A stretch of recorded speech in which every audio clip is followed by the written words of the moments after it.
Welcome back to Raised by Giants discussion. Welcome everyone in the chat. Good to see you guys and any moderators or members or channel members out there. We have a great show for everyone here this evening with returning guest, the freedom fighting lyricist DISL Automatic. But before I bring him on, super chats and super stickers are available, and PayPal and Buy Me a Coffee links are also in the description. Are a great way to help support the show and my work. And also Ryder Ranger channel memberships are available and are a fantastic way to help support the show monthly. And if you become a Ryder Ranger channel member, you get access to bonus episodes. A new channel members episode will be dropping soon, so you're not going to want to miss that one. So become a Ryder Ranger member today and help support the show monthly, and check the community tab page on the channel to get access to those episodes. So with that down, we have returning guests of the show, freedom fighting lyricist, my favorite hip hop rap artist, the return of DISL Automatic. How's it going, brother? Yo, what's up, brother? Thank you for the intro. Appreciate that. Really cool intro that you got. I don't recall you having that last time I was on. I maybe I forgot it, but the little video intro, real dope, real cool.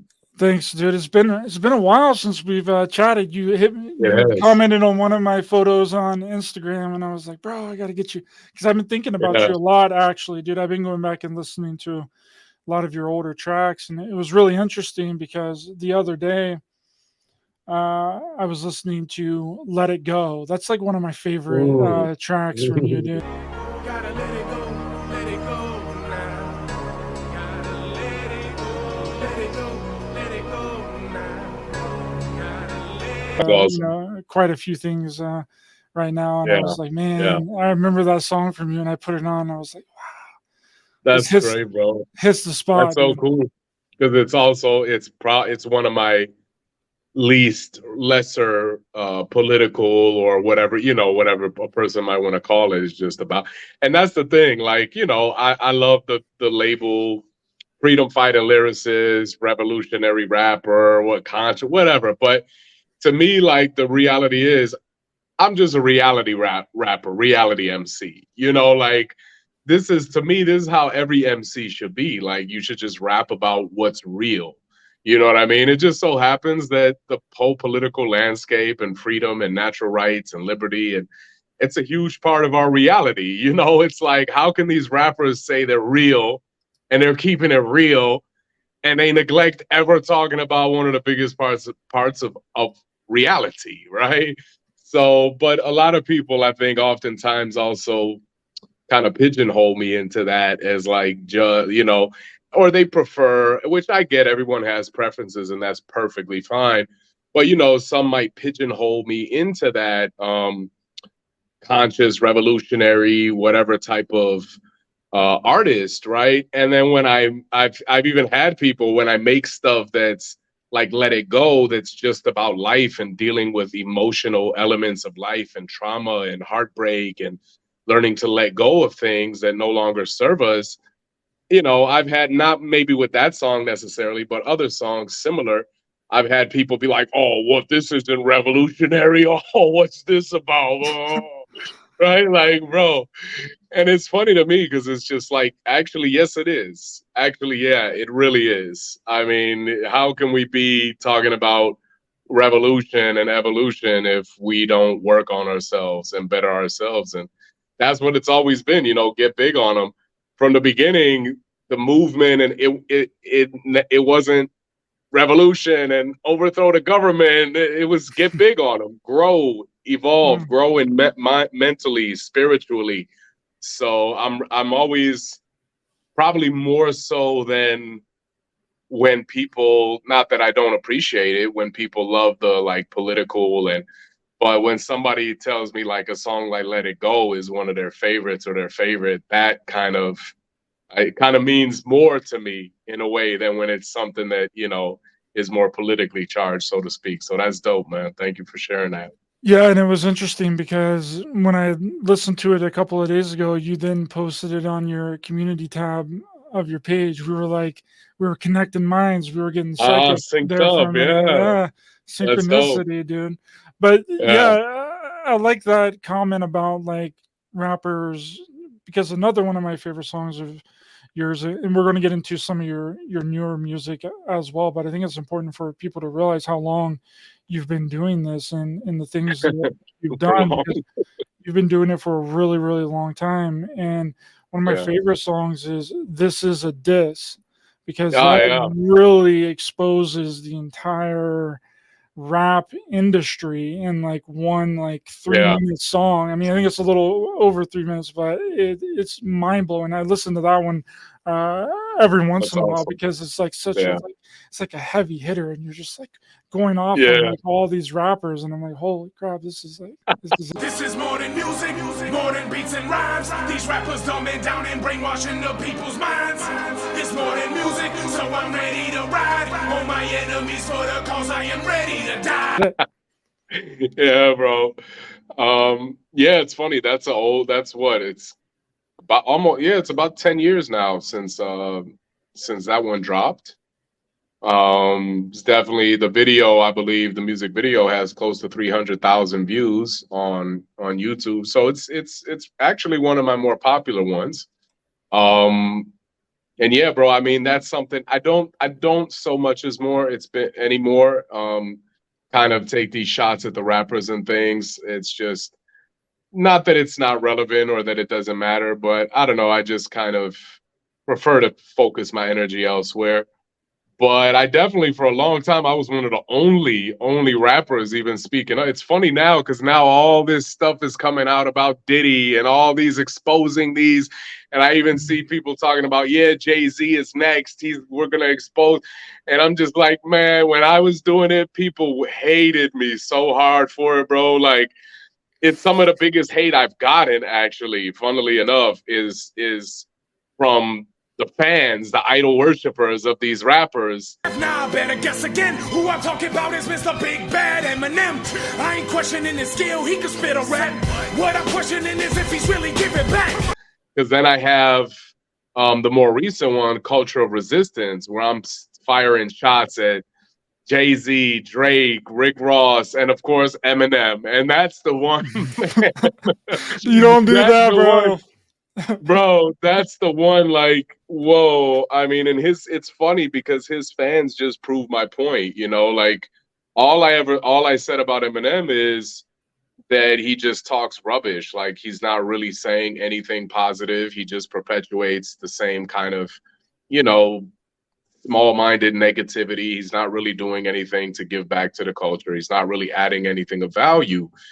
And he just kind of perpetuates this in his fans, this kind of negative. I mean, for God's sakes, the man has one of the worst, most heinous rap lines ever in the history of rap. In his song, "Taking My Ball," I think it's called, the song. I can't remember. It's something along those lines. Well, he literally says, he says he's sticking Tonka trucks up little kids' butthole. I think I might just do something a little less subtle. Shove a fucking Tonka truck up a little kid's butthole. Yeah, it's go look it up if people don't believe it. So literally, and this wasn't that long ago. This was like 2009, 10, which, okay, it's about 15 years now, but nonetheless, he's almost 50. So he was in his 30s. He was a grown man at this time, making songs basically promoting pedophilia, some form of child molestation. If anybody were to do that now, and I'm not with cancel culture and all of that, but there's an element of it where, just how I call rappers out, there's a good element of calling people out for their BS, right? That's the basis of cancel culture, and it's not a flawed concept in and of itself. It's not inherently bad, right? To say, hey, you're on some bullshit, bro. You can't be talking like that, right? But obviously the left has taken it to a whole extreme where they want to cancel people for every little insignificant thought that they might have. But this is something a rapper should not get away with. So, and this was my grievance with him, is that he just talks this nonsense about killing his wife, about doing all this crazy stuff. He came out, he only got famous by battling teen pop groups. He only got famous because he came out and battled Britney Spears. It's not even a battle. He bullied them, Britney Spears, and I was alive for it. I wasn't a little kid. I was a grown man when all this happened. You know what I'm saying? So I remember vividly. And then his fans, when I made these songs or statements or whatever it was, oh man, they just come and perpetuate exactly what I'm saying. Bro, I've had even my sister, bless her, she would come and she would rally with me at times. I mean, this was even before I put the song out, Cultural Resistance, which was only like 3-4 years ago.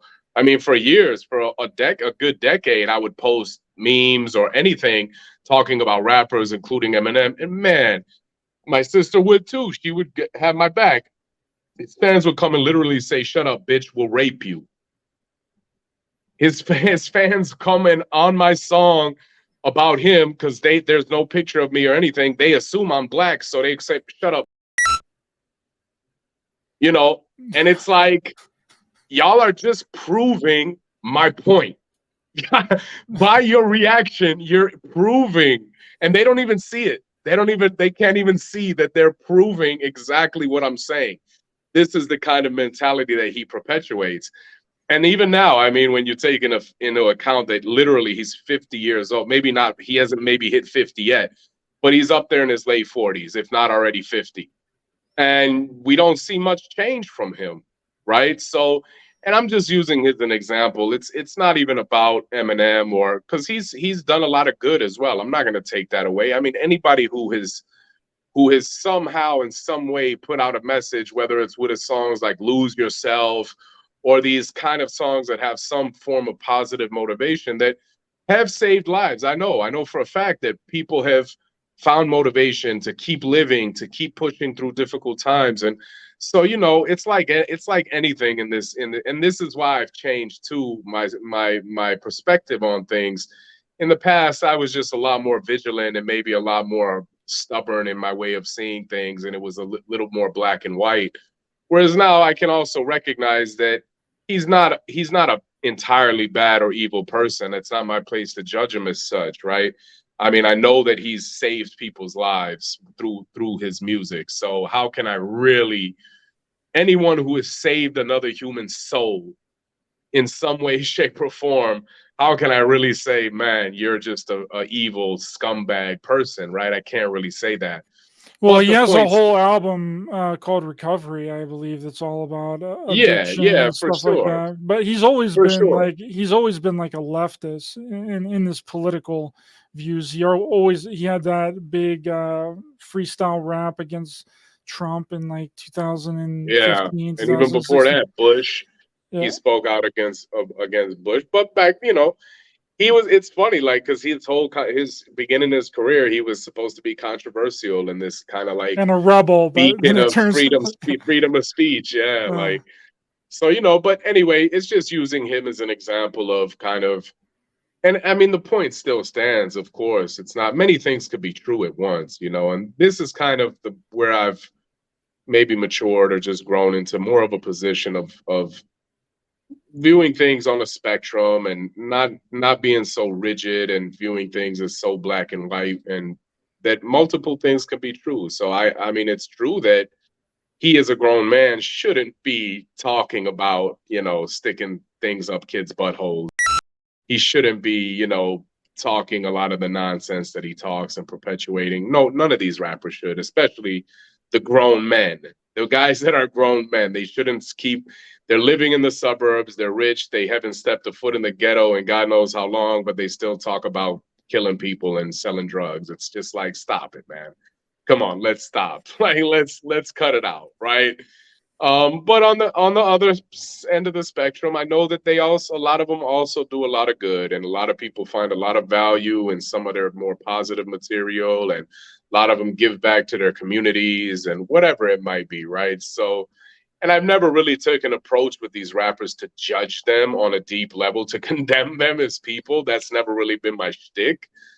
But I could see how people would misinterpret that, where I was coming from, especially, my delivery is rather what people perceive as aggressive, and it comes off as very confrontational. So I could see how people would get defensive. And also, idol worship is a very powerful thing in people. Like, there's people. I mean, I had fans, like my fans, that I would interact personally, that stopped being my fans because I dissed Eminem. It's like, bro, you don't even know Eminem.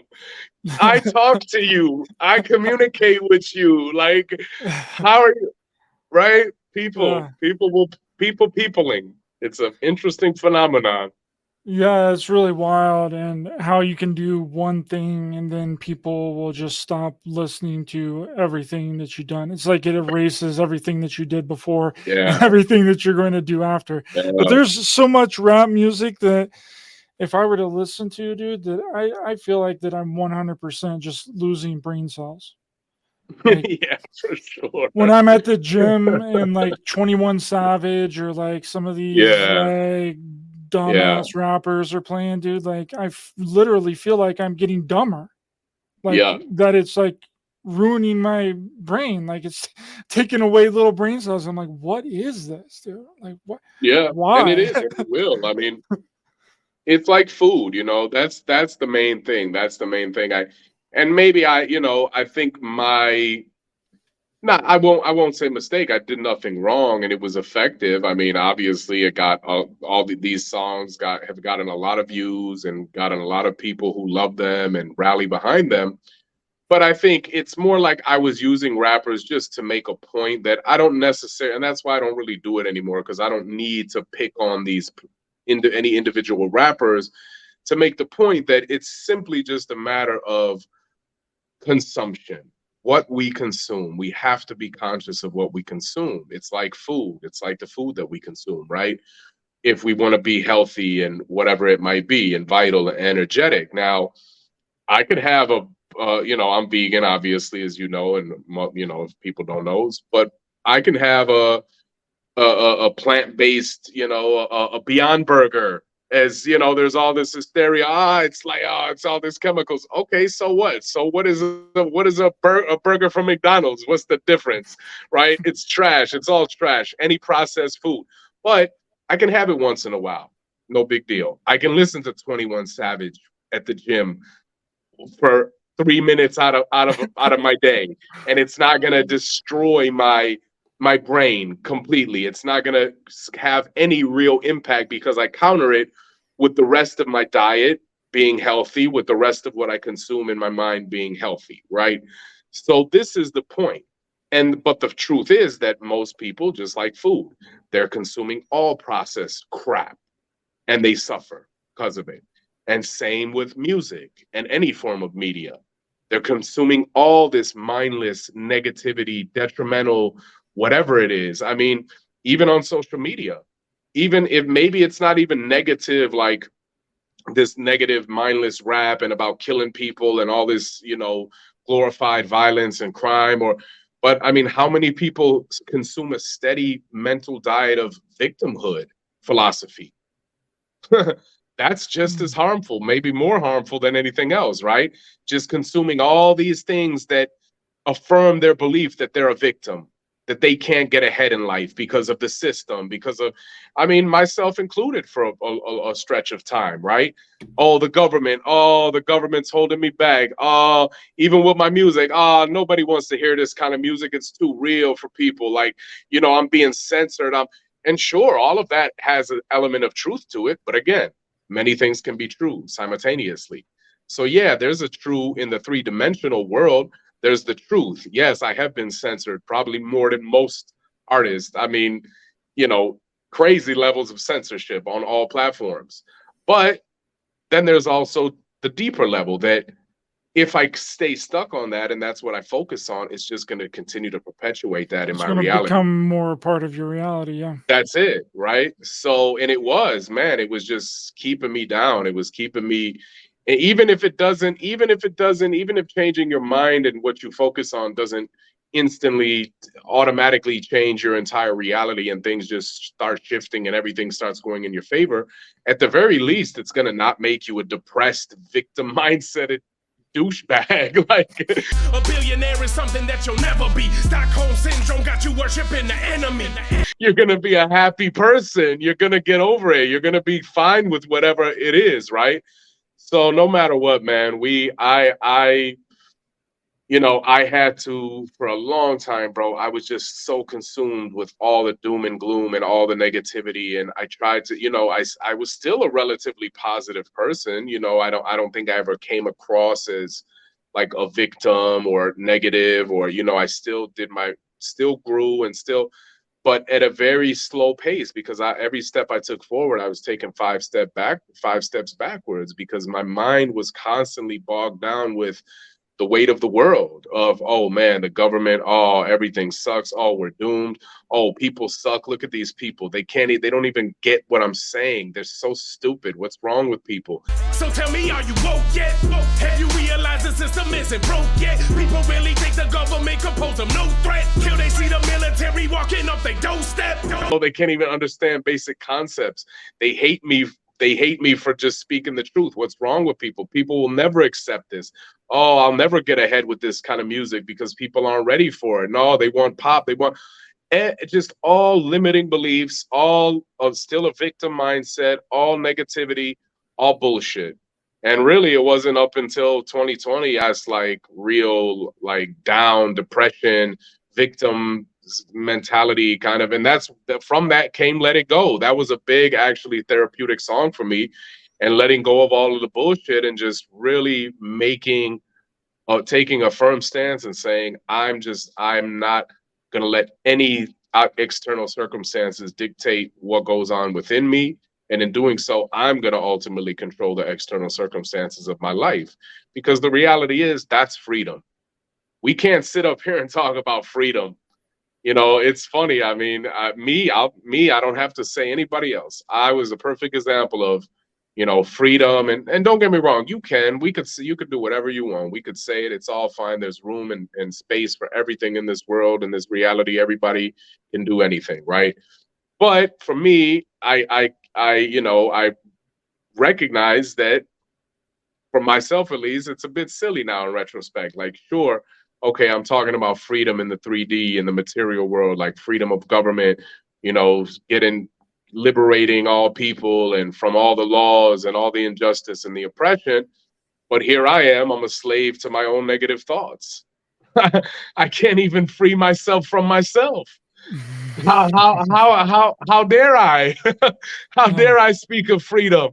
Like, and it's true. Until we liberate, and I knew this intellectually. I mean, from the beginning, that's what Get Big on Him is about: growing and expanding, freeing ourselves internally. And I knew it intellectually, but I just lost my way because I became so immersed in the material world, so overwhelmed with, and understandably so, man. I walked a very lonely road, bro, most of my time, just being here by myself, doing all of this, trying to fight every battle online, trying to have every debate, trying to change every fucking person's mind, trying to take all the weight of the world on myself, bro, to change every single person and everything I could, right?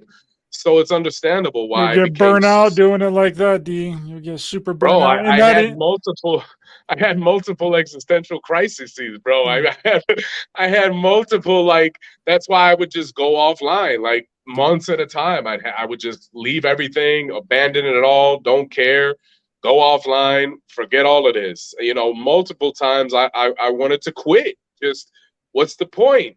Why am I doing? I mean, Funeral, my song Funeral.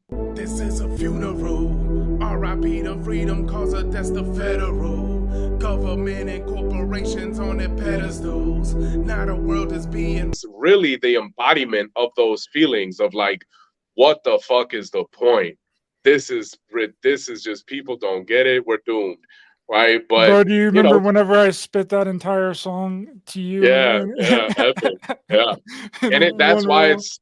Yeah, it's so relatable. Anybody can relate to this, but all to different levels. And so for me, it just became this thing that, for my sake, for my own sanity, for my own well-being, and for the cause, because I wouldn't be able to keep going on like that, up and down this roller coaster and just trying to take so much weight on myself, basically being a martyr, essentially. Like, not in the physical sense, but sacrificing my own well-being and everything just to try to change people, in essence, which doesn't even need to be done. It's not my job. It's not my role.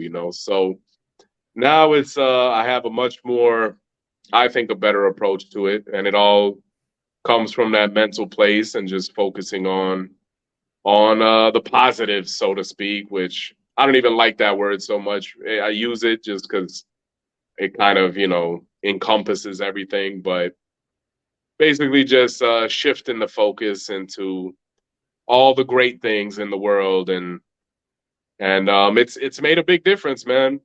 The material world has changed drastically around me since then. More things coming into play, more health, more wealth, abundance, happiness, prosperity, all the good things. So, Yeah, it's about taking over that internal struggle, because I feel like that's what you're describing right now, is that spiritual internal struggle, and seeing it one way but then feeling a different way, and getting over that internal struggle is a very difficult thing to do. Yeah, big time. Yeah. But I think it's also necessary. I think it's the necessary process of, being forged by the fire, so to speak, creating a diamond from the pressure and the heat, and maybe it's not necessary. Well, it's probably not, if a person could learn from those who have had to experience it that way. Me, I had to. I didn't have anybody to teach me. I didn't have anybody to guide me. I didn't have anybody to necessarily steer me in the right direction and say, hey, brother, you don't have to save the world. You don't have to do activism like this. You don't have to, I was always the one at the forefront, and with all my friends, with my family, with the movement, with everything, it was me. Everybody was looking to me to lead them, in the right direction. Like, how do we do this thing, right? So, and especially, I mean, now there's so much more also information online, audiobooks, books, just wisdom of the ancients and all these things that not so much. I mean, when I started nearly 15 years ago, there was, but not quite like now. All the information and the helpful, beneficial stuff is much more readily available. So, but nonetheless, it was what I needed. It was what I needed for my own growth, and I'm grateful for it. I wouldn't have it any other way. And also, I mean, some of my best music came from, the depths of that hell that I that I had to traverse for many years. So I I'm think grateful. I think the key is, because what I do with social media, like, I just post and I get off, right? Yeah, yeah, If I'm on Instagram, I post a photo, a meme, or promoting my show on my other Instagram account, and then I just get off, dude. Like, yeah, I have no business being on there scrolling for hours and hours. And another thing is also, like, reading the comments on things. Like, there's some things that, yeah, you want to interact with your audience on, but there's like yeah. other things where that there's going to be some backlash and some kind of Oh, for hate sure. thrown your way, that you just don't Yeah, even look at it. You don't even read it, because that really does I know. bring down your energy, dude. Like, 100%. Absolutely. Whenever you get a negative comment, dude, like, it takes you from top to like bottom, like, real quick. Yeah, And it's yeah, interesting too, because one little negative comment amongst a shit ton of really good, empowering comments yeah, still yeah, does the exact same thing. And what I've realized yeah. is It can. that's what they do that on purpose. It's done for a reason. It is to bring down Yeah. your morale. It is to Yep. let you try and sink you to the bottom. And there's been several times where, like, which I have a TikTok page, but I just post clips from my show on there from a completely separate phone. I don't have it on my actual phone that I use. Got it. And Smart. and I get comments on there every day of like shit talkers and like shit posters. Yeah, So it's really taught me to, like, not, like, buy into the negative comments. I kind of just let yep. them really just slide off my back. I'm just like, yeah, whatever. It is what it is. It's just the freaking internet. These people, Yeah. you know, whatever. Yeah, absolutely, brother. I know, man. I even before you even discovered me, I'm sure. I mean, bro, that's why I know I was so heavy online in the comments, not scrolling. I didn't care to scroll because I had my own platforms and I was posting and I had especially Facebook, bro. Like I was popping on Facebook, bro. Like when before they flipped it up with the ads, before ads even came into play, when it was just a natural algorithm, like to this day, I have over 10,000 fans on my fan page. And I mean, it was so deep into, man, I just would reply to every comment, every message. I was with all the smoke. Oh, you want to debate? Let's go. You want to pop shit? Let's go.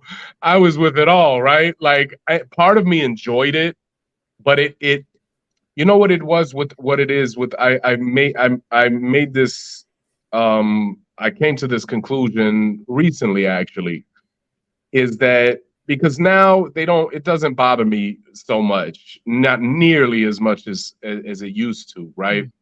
Because the thing that what it was, it'd be a cumulative effect of all the comments, not trolls, or I never cared if somebody was like, man, you suck, this music sucks, don't care. That to me is just ridiculous. I know I'm objectively dope at rapping. Like that's just, anybody who says otherwise, you're just hating or a troll. I know I'm objectively great at from a technical skill standpoint musically, right?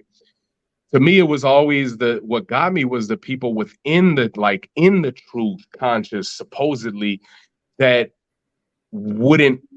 couldn't seem to understand these basic fundamental principles of actual freedom and liberty, and where they thought they were smarter than me and and then when it comes to debate, they don't even know how to debate. And as soon as I'm debate, I'm everything you say, I'm going to pick it apart. Oh, this point, I'm going to rebuttal it. I'm going to refute it.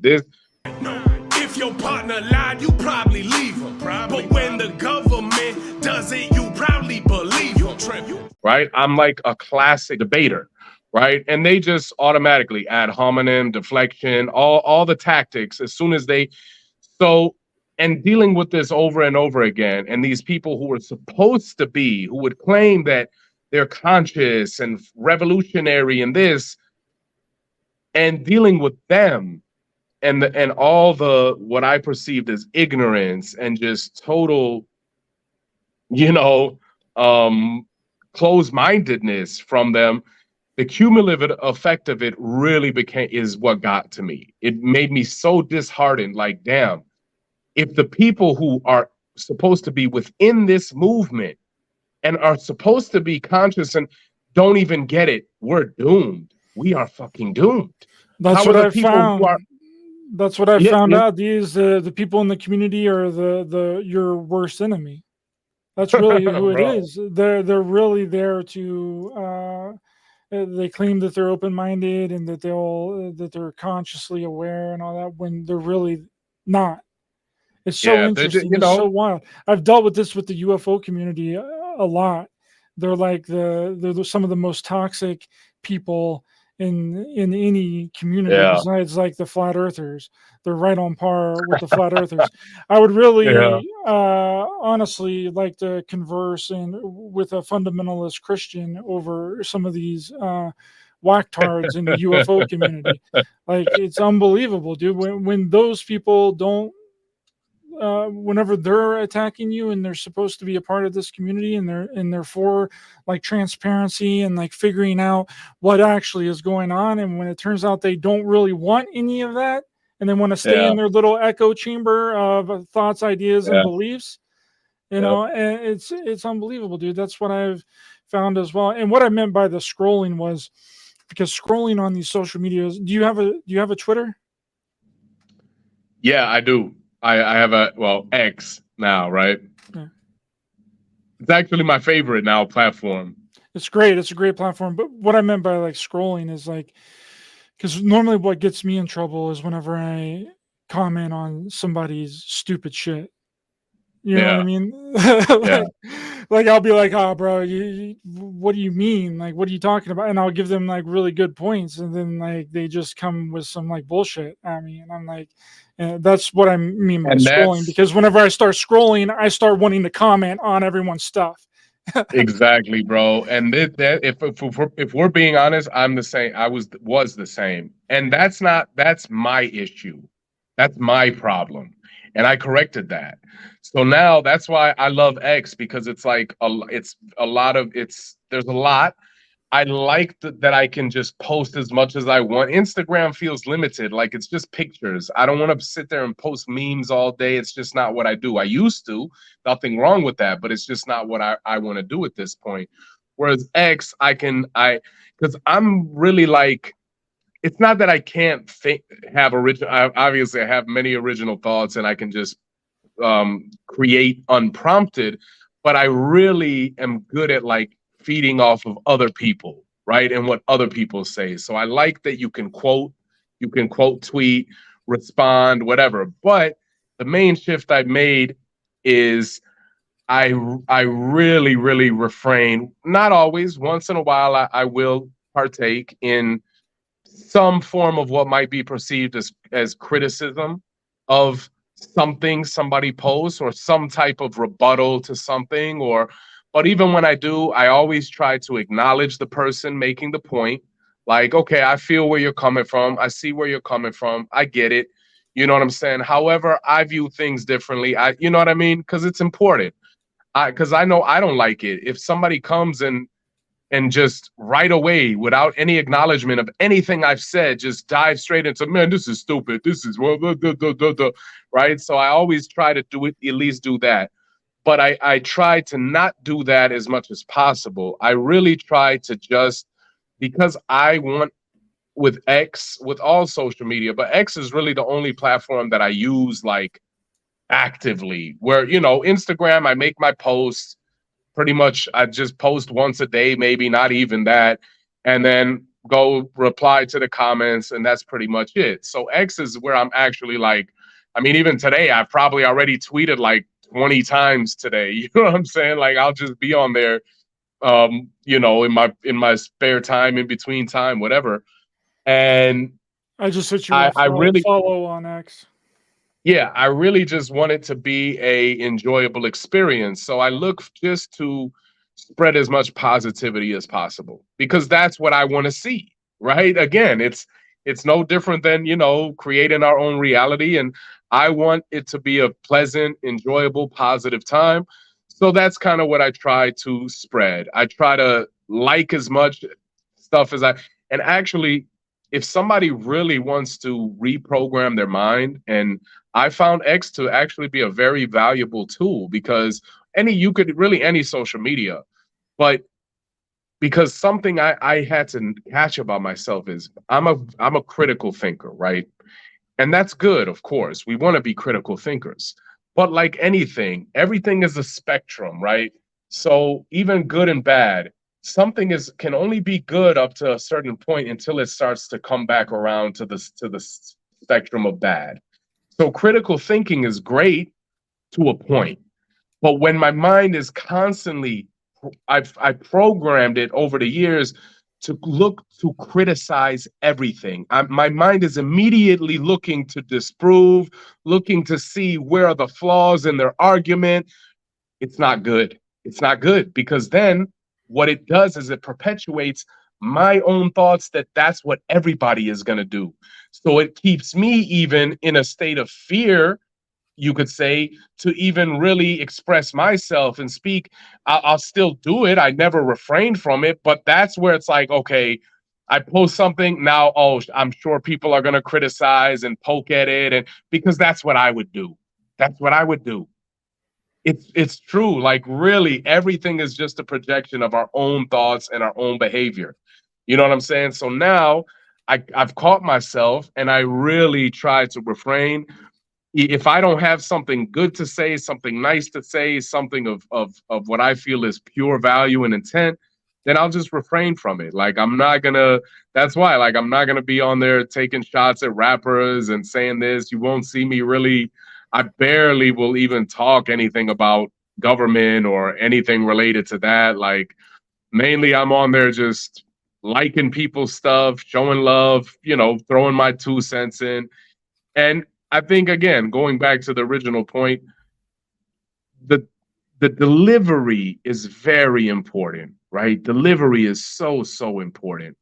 And we take it for granted. Like, and social media, I mean, there's a buffer, for God's sakes. We can stop and we can really think about, how do I want to respond, or how do I want to convey this message, right? So we should stop and think, this isn't just some bot that I'm responding to, or it's a human being. And regardless of what I feel about their opinion or whatever it is that they posted, it's a human being. And how would I like somebody who might not see things the way that I see? How would I like them to approach me? And trust, nobody is going to take nicely, kindly, receptively to you just coming in like, man, this is dumb, or man, or even if you don't come in with disrespect, just coming in straight and voicing your opinion without even acknowledging anything they've said. Because no matter what somebody says, there's probably something of value that we could take away and acknowledge. And it really, you catch more flies with honey, as they say, or whatever the expression is. And it's true. Even just first saying, hey, I see where you're coming from, fam. I feel where you're coming from. I get the sentiment. Even just that, when they read it, can set the tone for them mentally, where they're going to be way more receptive to it than if you hadn't even said that simple little bit, right? And some people, of course, won't care either way. Obviously, there's always going to be people who are like, man, shut up, fuck you, like whatever. But so me, I just, I want to have an enjoyable time. I want to spread love on all platforms. That's just what I'm on now, bro, in life in general, man. Like, I don't even like the political, the government stuff. That's always part of me. And I'll always make music about that, because to me, music is an expression. It's therapeutic. And boom, I write a song, I record it, and I'm done with it. And I put it away and I put it out, and I let people do what they want. I don't have to harp on it. I have to sit there thinking about it. I don't have to sit there and deal with now people's responses and reactions and replies. And, it's just not part of my reality. And again, I mean, I've been there and I've done that more than most people ever would, will, or ever should. Trust me, you should not even do it ever as much as I have. Like, it's just not, we're not built for it. I thought I was like, no, I can't be no punk. I can't have people be, it was, big time. I was afraid. It was fear of what people would think, right? What are people going to think of me as some big, freedom fighter, revolutionary standing up to the government, but I can't even stand up to their comments and their criticisms. Oh, no, I have to go. I have to respond to everybody. I have to debate everybody, right? So this is, of course, insanity, because that has nothing to do with freedom fighting or anything, or natural law, or anything real, tangible. It was just my own fear and complex, and of course, people's judgments and things of that nature. But it's insanity, because never, ever, our brains are not created.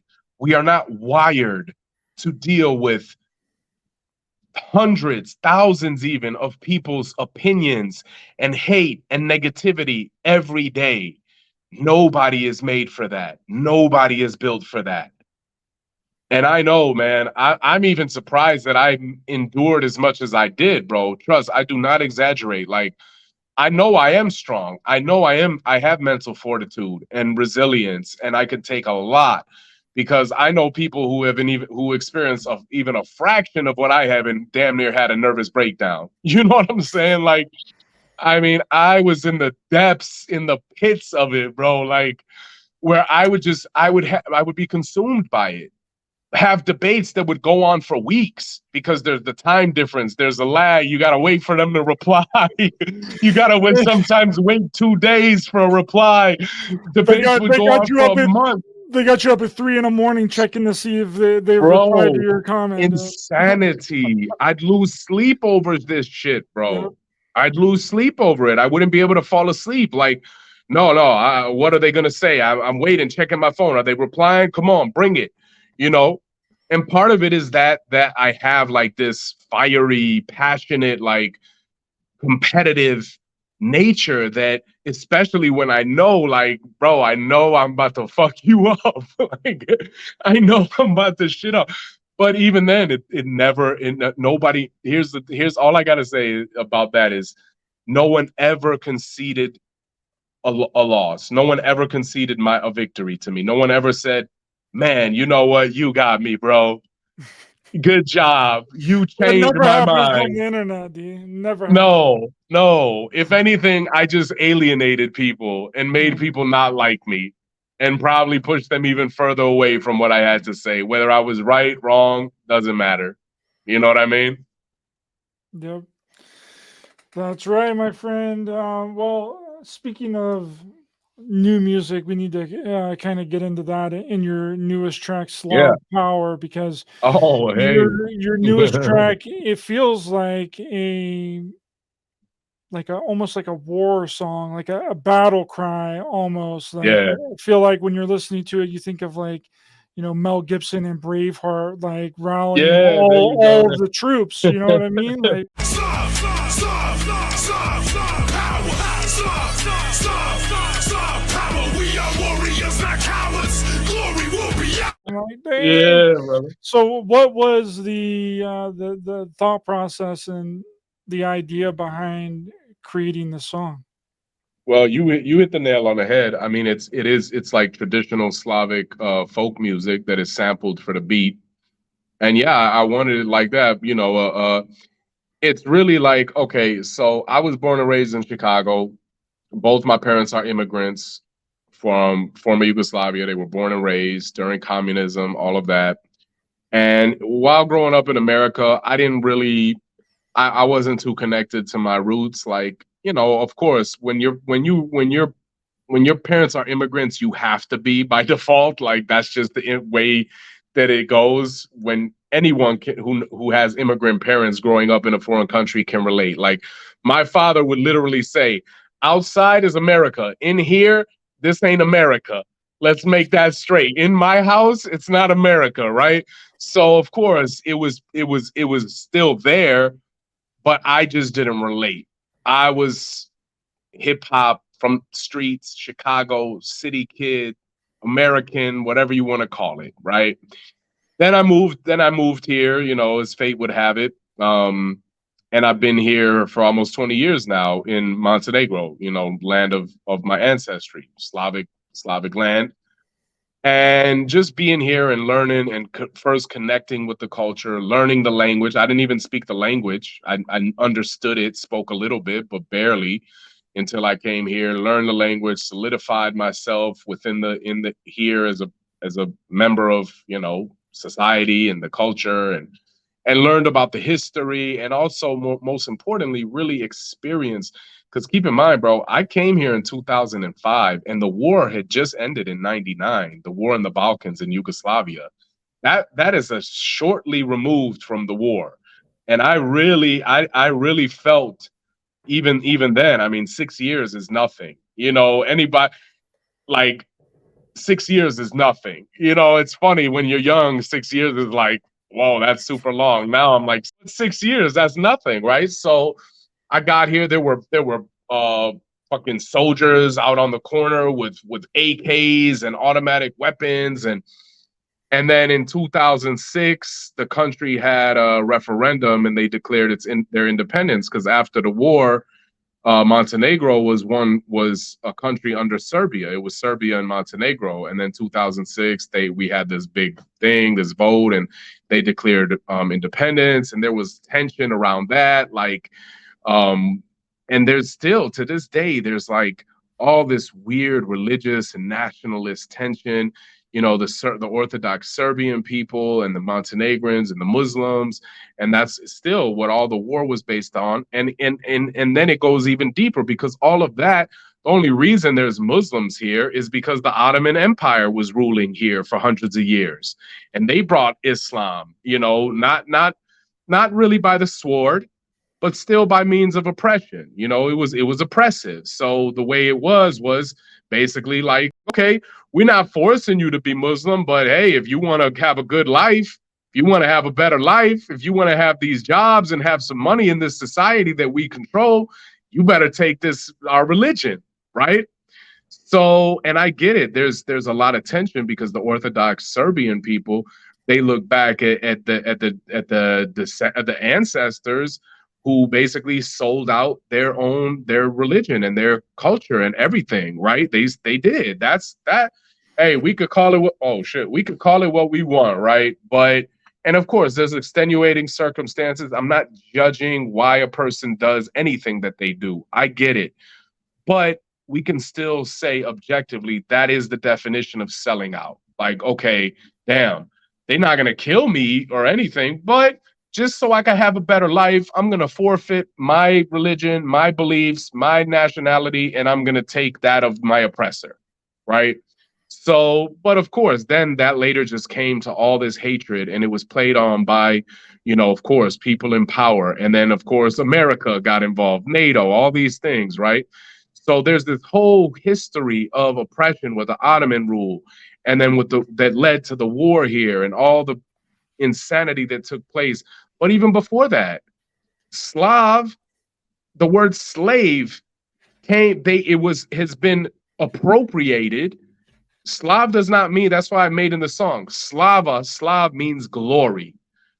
But because we were subjugated by the Spaniards and by Northern Africans, ironically, right? Africans, enslaving white people. Whoa, what a shock. Must be shocking to the black people. And I've had black people online, of course, tell me in the past, oh, you can't talk about slavery.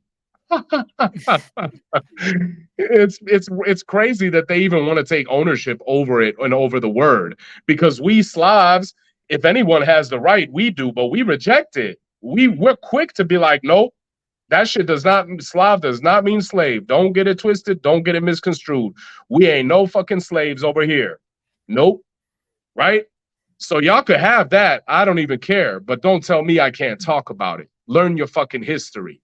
Because the whole transatlantic slave trade was based on the subjugation of Slavic people initially, 1,000 years before the African people were subjugated, right?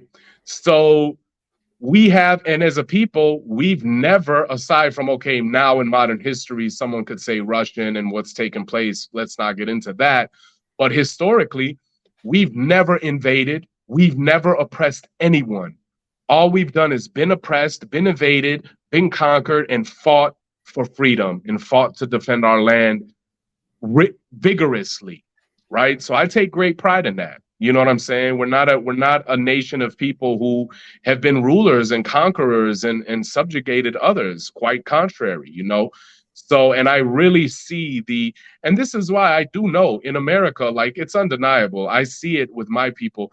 When black people are right, the levels of what systemic racism and the effects of that structure and the race, it has lasting effects. We can't deny that either. We can't be disingenuous and say, oh, it doesn't matter. Slavery is over. It doesn't matter. No, it matters still. There are ripples that are still felt. Now, how we go about dealing with that is different. I'm not sitting here petitioning the Turks saying, hey, come give us reparations for what you did, right? I'm not hitting up the Spaniards and the Africans and saying it's your fault. No, that's not the point. All I'm saying is, because that would be a victim mentality. Right, and that's essentially what black people are doing in America. And I understand that as well. I'm not judging them. It's a very hard thing to cope with. It's a hard thing to swallow. It's even that's on the macro, even on the micro, when we as individuals, like, I know I've had to heal and overcome from so much mental and emotional subjugation, the thoughts and the limiting beliefs that were programmed forcefully in my mind as a child that I had no say in. There's no difference there, right? And there's so much resentment that goes into that, and so much emotion that is like, no, it's your fucking fault. Dad, mom, it's your fault. Why do I now as an adult have to deal with all of this shit? when you people fucked up. You didn't teach me correctly how to think. Now I have to deal with it. And I get it. I get it. It's hard. It's one of the hardest pills to swallow, but we have to. We have to liberate ourselves. That's it. To really be free. That's the key to freedom, right? So Slav power is that's what it's all about. It's just a cry to unite these people so they understand our history, understand that we are all the same, and ultimately anybody who knows me knows it's power to all people. I certainly it's not a nationalist cry. It's not a cry of separation and division, like, oh, we're better than everybody else, we're just gonna rule the world. No, but even uniting all the people of all the world, not in the sense of the New World Order, not, oh, let's all just forget about ethnicity and culture and borders and everything. No, no, no. But uniting in the sense of let's all love each other and respect each other's differences, and let's all still be civilized and be peaceful and abide by natural laws and not infringe upon each other's natural rights, right? That's all that really means. But it all starts, we got to start small. We can't just start overnight. So to me, logically, you want to start uniting your community, uniting your uniting your nation. So to me, it made sense to, make this cry to unite the Slavs in a sense and empower them and because we have we do, trust me. I'm an exception because Slavs, big time victim mentality over here in these parts, brother, in the Balkans, especially where the war was. In other Slavic nations, like when I go to the Czech Republic, and not so much, but here in former Yugoslavia, is where I live here, big time victim mentality. Everybody, no, nothing's no good. Everything's corrupt. We'll never get ahead. We can't. So really, it's that's where it all came from, man. Just wanting to educate and empower and uplift and unite as much as possible. So. Well, I'm not a Slav, but I really enjoyed the song. I felt like I could rally behind it. I was like, maybe you are. Man, I feel this. Have you ever done a DNA test? Maybe you got some Slavic blood in you. I'm not gonna do none of that 23andMe nonsense, bro. Nah, I'm cool on that. But yeah, no, thanks, brother. I'm glad you could still find, some empowerment in it. I think everybody can. I mean, it's not, I don't think the lyrics or anything are necessarily, I tried at least not to make it, separatist in a sense, like, oh, we're better than everybody and fuck everybody else. But yeah, man. Well, it really had the warrior spirit in the song. Like you could feel the warrior spirit moving through the song, and the stability and the fighting power and like the fighting nature of how the song rolls, and I if anyone, if they can't relate to Slavs, they can at least relate to what is being talked about in the song, and that force, that spirit that's behind the song, right? And that emotion that you've put into it. Thank you, bro. Appreciate that. Yeah, it's done great. And a cool, really awesome thing is that it's on the biggest YouTube channel for this particular niche. It's called Slavic Affairs. And it was so cool because when I created the song, I had the intention of having the video put on this channel. I'm a longtime subscriber to the channel. I learned a lot from the channel about, Slavic culture and Slavic history. And when I created the song, I was like, I'm going to get this on their channel. You know what I'm saying? This was years ago. And sure enough, man, here it is, up on their channel. And I believe it's the biggest social media platform of any kind that is for this particular niche relating to Slavic culture. 165,000 subs. So, and it's definitely shown in the difference where, it's already near like 6,000 views, over 700 likes on it in not even a week. This is day 5 right now, which those kind of numbers on my channel, unless it's like a bigger track that kind of goes viral, those kind of numbers could take me months, even a year to get, depending on the song. So really dope. And more importantly, though, is just, you know, the again, for me, the experiential evidence of like setting our mind to something, creating our own reality, setting an intention, and taking action to bring it to fruition. And this is proof of it, man. Like, I had no connections with the channel. They didn't know who I was at all, right? They knew nothing about me. And even when I sent the track initially, the guy who runs it was like, I don't even know if he listened to the song, and I don't think he even listened to the song initially, to be honest, because he was just kind of like, yeah, I don't upload anybody's content to my channel other than my own. But he was like, but I can do like promo for you, like I'll do a post like on Facebook and a YouTube short. And I was like, great, bro, appreciate that, And then a day or two goes by and he writes me back like, man, I've been listening to the song and it's unreal, bro. He's like, the song is absolutely amazing. He's like, I want to do the lyric video for you and I want to put it on my channel. And I was like, bingo, didn't even have to ask, didn't even have to press them, just took things as they were, accepted it, and it all manifested exactly how I wanted it to, literally like exactly how I wanted it to. So what song that you've wrote has taken the longest to write? Oh,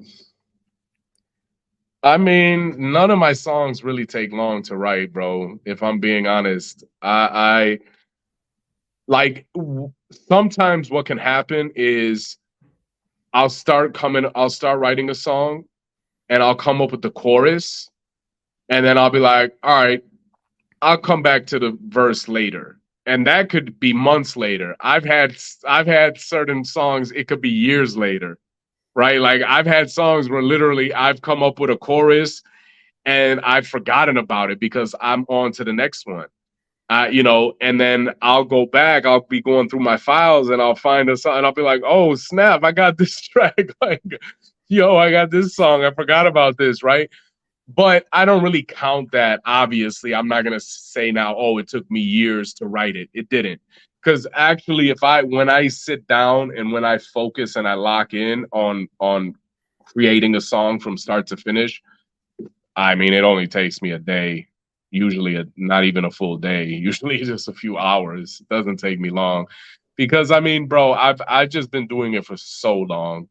I mean, my own knowledge of myself and my abilities and my skill and how I craft things and all the knowledge is in my brain already. I don't need to go research things necessarily. I don't need to go look things up. All I need to do is tap into my own wealth of information, figure out what I want to talk about, mess around with the wording, figure out how I'm going to word it. I don't even write my lyrics. Yeah, I'm pretty sure I've told you that before. I don't actually write lyrics. I just create them and either memorize them as I go or just go straight into my studio here in my apartment and just record as I create them. So, I mean, most of the times, not just writing, most of the time, bro, I have the whole song done in a matter of days. Writing, recording, everything. A day, 2 days. Now, the whole process takes maybe a week because after I do record it, then I have to mix it, master it. And that's the longest process, actually. The thing that takes the longest is the fine tuning. The actual rough work of just coming up with a verse and recording it, that's the easiest, quickest part. But then what I do is I listen to the song after I've mixed it. The first mix, I listen to it over and over again. Like I have it on repeat while I'm working out, while I'm doing whatever I'm doing. I'm listening to it, but I'm listening to it with a critical ear. I'm listening to it for usually, rarely do I change lyrics or anything, but it happens. It could happen, right? Usually it'll never be like, oh, I got to change this whole line. But sometimes it could be something as little as, I don't want to say and right there. I want to, I'm going to say instead, I'm going to say but, or, it could just be something so little and trivial to most people. But to me, I got to change it. So, but really what I'm listening to is for the mix, for little things like, oh, maybe I could drop the beat right there. Maybe I could add a little effect right there, or tweak this sound, or add something. That's the stuff that takes the longest.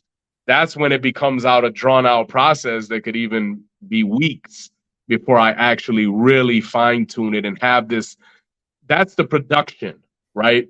So people say, oh, I'm a producer. No, you're not. You're a beat maker. There's a difference, right? I make beats, but I also produce. That's production.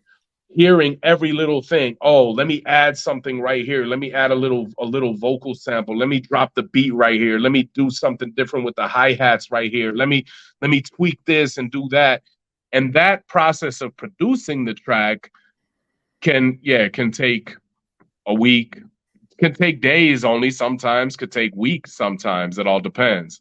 But that's the part that takes substantially longer. The writing and recording, that's easy breezy to me, bro. That's nothing. That's nature to me, not second nature. That's just nature to me. It's nothing. Can you do that with other things other than, because you just said you basically write everything in your head? Can you do that Yeah. with other things other than like lyrics, like, or can you memorize other things just as well? Yeah, I could, because it's really just a process of repetition, So my mind clings up, grabs on to things faster, maybe than most people. It's got to be through repetition. I don't have necessarily like a photographic memory, or that type where I could just hear something once and remember it. But let's say if a number, right, a phone number, I would still have to repeat it in my mind 3, 4, 5 times. But because I've practiced, I've trained my mind to memorize things through repetition quicker, I could probably still memorize it faster than the average person can. Even if another person repeats it as many times as I do, I'll probably memorize it quicker than they do. You know what I'm saying? If that makes sense. Just because it's a muscle, it's just training it. It's not anything necessarily like, so like photographic memory where it's like some genetic thing, some inherent ability. It's just Psychic ability. And honestly, it is mainly just with rhymes, because my brain is like, bro, I mean, I started doing this when not rapping. I started rapping when I was like 13, but I started memorizing my rhymes and not writing them when I was like 18, bro. So most of my rap career, so to speak, I've been doing this. So like my brain is really, really hardwired to like song. I'm like a machine for memorizing songs, not just my own. Like I could hear a song one time and I'll memorize, maybe not the whole song, but I'll get a good part of the lyrics. Like, and even to this day, my sister or whoever will be like, how do you remember that? Like, I'll just randomly bust out some obscure song, the lyrics to some random song from the 80s that, most people have probably forgotten about. Like, it's just kind of how I've wired my brain, but primarily with music and lyrics. I think you should write a UFO song, dude. UFOs are Okay. so popular right now, dude. The Pentagon. I would have to. Now that's something I would have to dig into and research, because I'm not really that I'm not really that up on it like that. It's not something that I've ever really, aside from, just the basic general kind of information that most people have. And only thing I've ever really alluded to is like in New World Disorder, talking about false flag potential of, flag alien attacks and things of that nature, and that's why it seems like I get why I could totally see how when you said it's like a cesspool of just craziness in that UFO community, because it seems like one of those topics that, like, how does anybody really have any definitive proof or evidence of anything? It just They seems don't. all over the place. Like, Yeah. I mean, the government could easily create them and put them out as false flags. It could be illusions. It could be people's hallucinations. It could be real. It could be interdimensional beings and not necessarily space aliens. I mean, there's so many possibilities. And how do you really even know what is what or differentiate? Like, I'm afraid I wouldn't even want to dive into those waters, bro. Some murky waters, brother. It is, and you're totally right. There is no concrete evidence. There's no concrete proof, but you know, I don't know. Maybe do one on like maybe do like a Have you ever had a paranormal experience? How would you define a paranormal experience? Something that happens that is unexplainable. You don't know how it happened. Um, well, not quite. I mean, I've had things in my life happen, and life would unfold, and things that seem like miracles and things, but now I have more of an understanding of why they happen. So I wouldn't really consider them paranormal. And actually, the way I view things is I don't really believe in paranormal or supernatural. I just think everything is part of the natural universe, but we just don't know what it is. We just don't know how to Yeah. explain it or define it. But I don't think anything can exist outside, even food. Like, when people say, "Oh, it's not natural, the food's not natural," I get it. I mean, okay, it's chemicals and this, but anything within this universe is part of the natural universe. Nothing can be inorganic that is within this universe. Where did it come from? It's all still part of this universe. It's all still part of this earth. Oh, well, man created it. No, they didn't. What did they create it from? Did they just create it out of thin air? No, they created it from elements that exist in the natural universe. So, I view things differently. I get it. I don't want to be like so pedantic about wording of stuff. So I get what people mean by paranormal and supernatural. But for me, it's all natural and it's all normal. It's just we don't know how to describe it and explain it, and we don't fully understand it. Right, and we've put a label on it to try and categorize it into Yeah, some kind of category that people can understand. And that's the way that exactly. it is with a lot of things. Everything Yeah. is almost like that. We've just attached labels onto it in order for people to describe it in some fashion. Absolutely, and I mean, it's so easy to even prove this just by looking at what we're on right now, this technology that we're on. I mean, literally 100 years ago, people would have thought it was witchcraft, sorcery. People would have been burned at the stake for shit like this. They'd be like, what is that? What is that? That's not natural. What is that?" Right? But in time, we learn new, and this is what science is for, right? And this is why all these scientific zealots, who anybody who claims that any science is the final absolute science should not be trusted. Don't ever trust that person, because that is the antithesis of science. Science is meant to constantly be discovering, and it's a process of discovering and using old discoveries to find new discoveries and disprove. The greatest thing any scientist can do is disprove existing science, because that's a breakthrough. That's a new discovery. That's what we want to do. No science is final until the only science that could be final, which won't even ever happen, really, I don't think, is if we find the absolute ultimate reality of all things. What is everything exactly? Where did it come from? Was it created?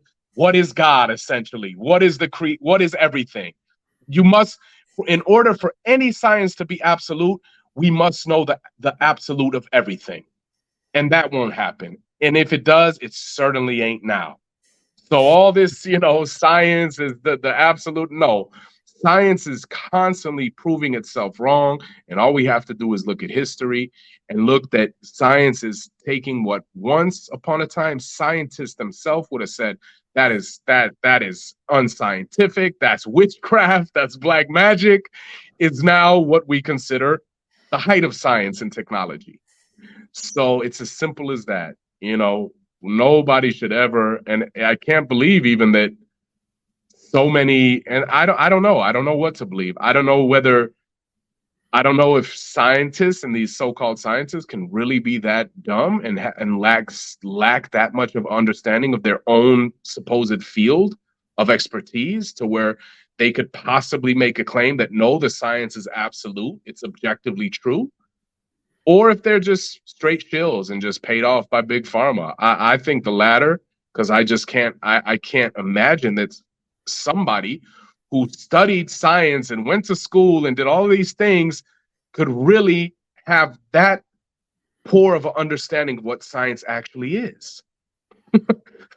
Maybe I give people too much of a benefit of a doubt, for their intellectual capacity, but it befuddles me. Like, really?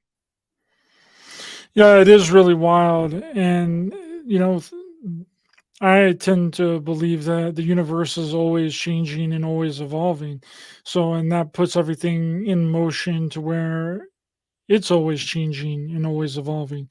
But people want to take, well, let's take the example of like science. They want to make it to where it's like finite.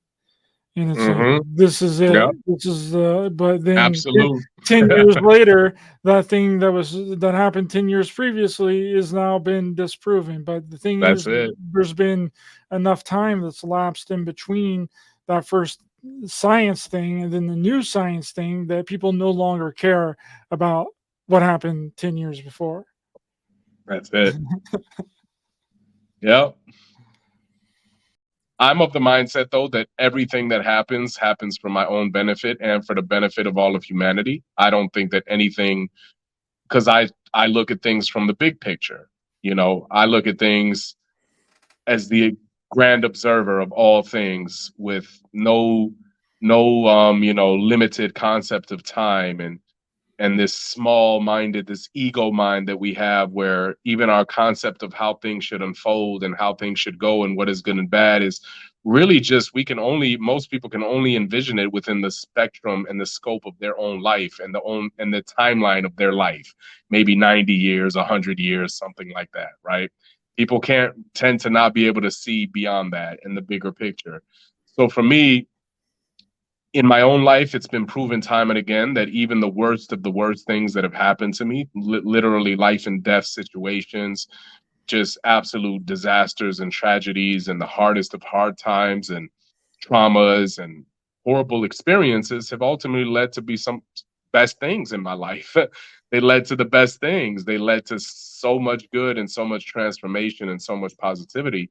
And I see that on the grand spectrum of humanity as well. And I don't see it any different with COVID, with everything that happened, or with anything else. And that's not to be insensitive to the people that did suffer greatly and lost jobs and careers and lives and so on and so forth. But hey, that's part of it. That's just part of life. That's that's just how the game goes. I mean, I empathize and I feel for it, and I will always try my best to fight for people's rights to, their natural rights to be free and to live. But I'm also not gonna, be stuck in the victimhood of their own of the pity party for those who have had misfortunes. I mean, we've all had them to some degree, but again, because when we do that, we're stuck in the small picture, right? We're all going to die. We're all going to die.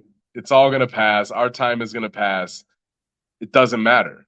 What matters is the big picture. And ultimately, in the big picture, all of it is going to be in our benefit. It's all going to lead to the awakening that we want. It already has. And people want it now. Everybody wants things in their own time frame. Everybody wants things when they want it. People are so impatient. And what I say is be humble. Be humble, O ye of little faith. Fear not, O ye of little faith. And be humble. Humble is not some, people often think humble is like just this external egotistical thing based on how your appearance and how you carry yourself. No, it can be, but really to be humble is to just acknowledge that we can't possibly, even in our even in the highest intellect, even in the highest intelligence of the human mind, we cannot possibly pinpoint accurately all the infinite possibilities and ways that life can go and that reality can go and how things can play out. God can only do that. The ultimate, the all, the creator of all. That's some dude that's sitting on a cloud shooting, lightning bolts and judging us and sending us to hell.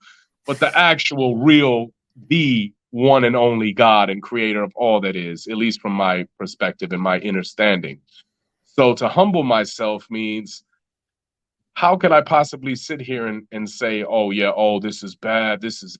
Oh, this ain't good. This ain't going to lead to nothing good. This is horrible. I can't say that. Now, the only reason I could even say it's going to lead to something good is because of my own experiential knowledge. Because everything in my life has, and when I look throughout the ages of humanity, it has done the same for humanity.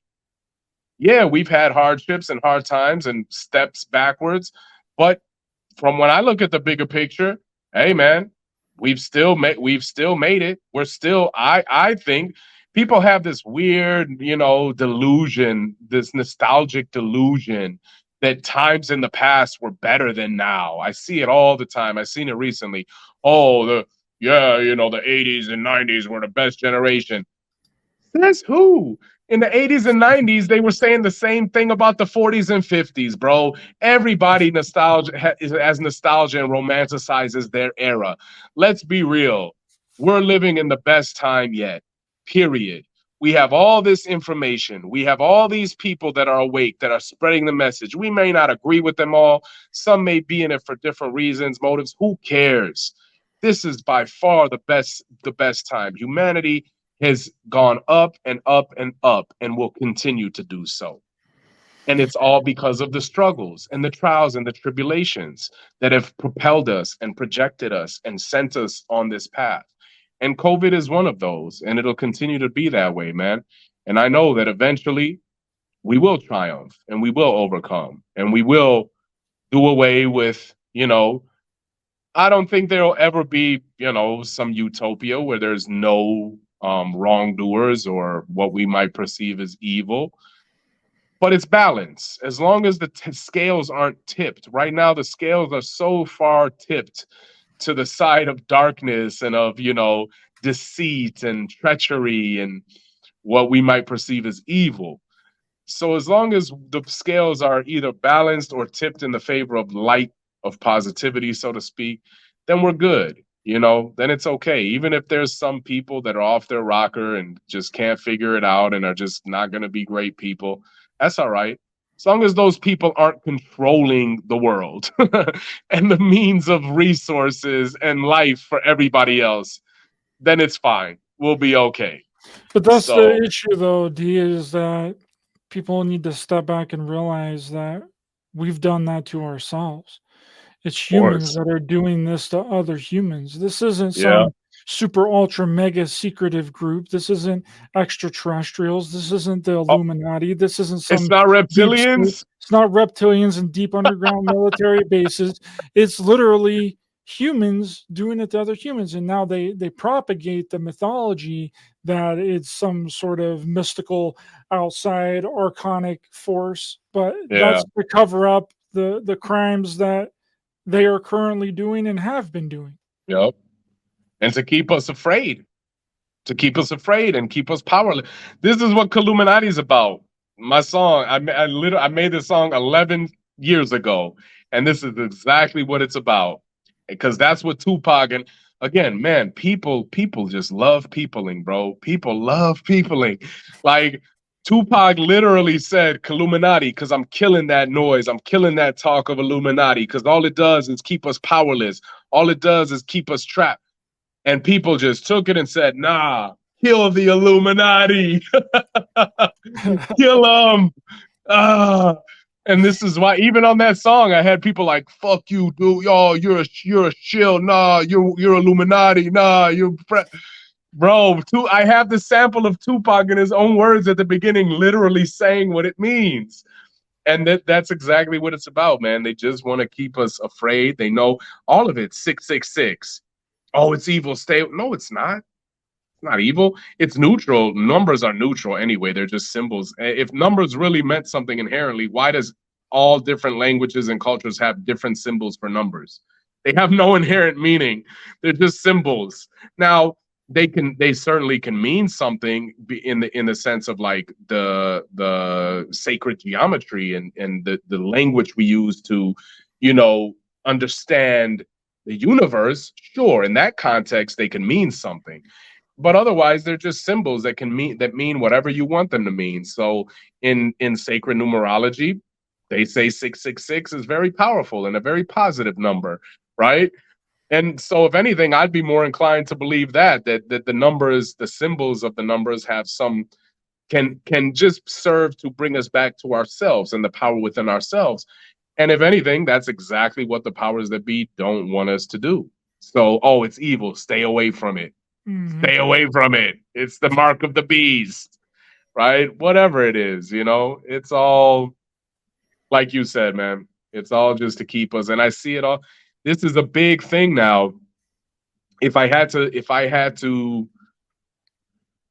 make a criticism of, the truth movement nowadays, and it's not bad because, like I said, it's still good because it means that more and more people are being active, regardless of are they doing the right thing, or it's not my place. But I can also still say that I do believe there's a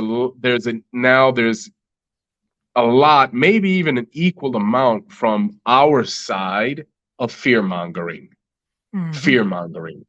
right? I see it all the time.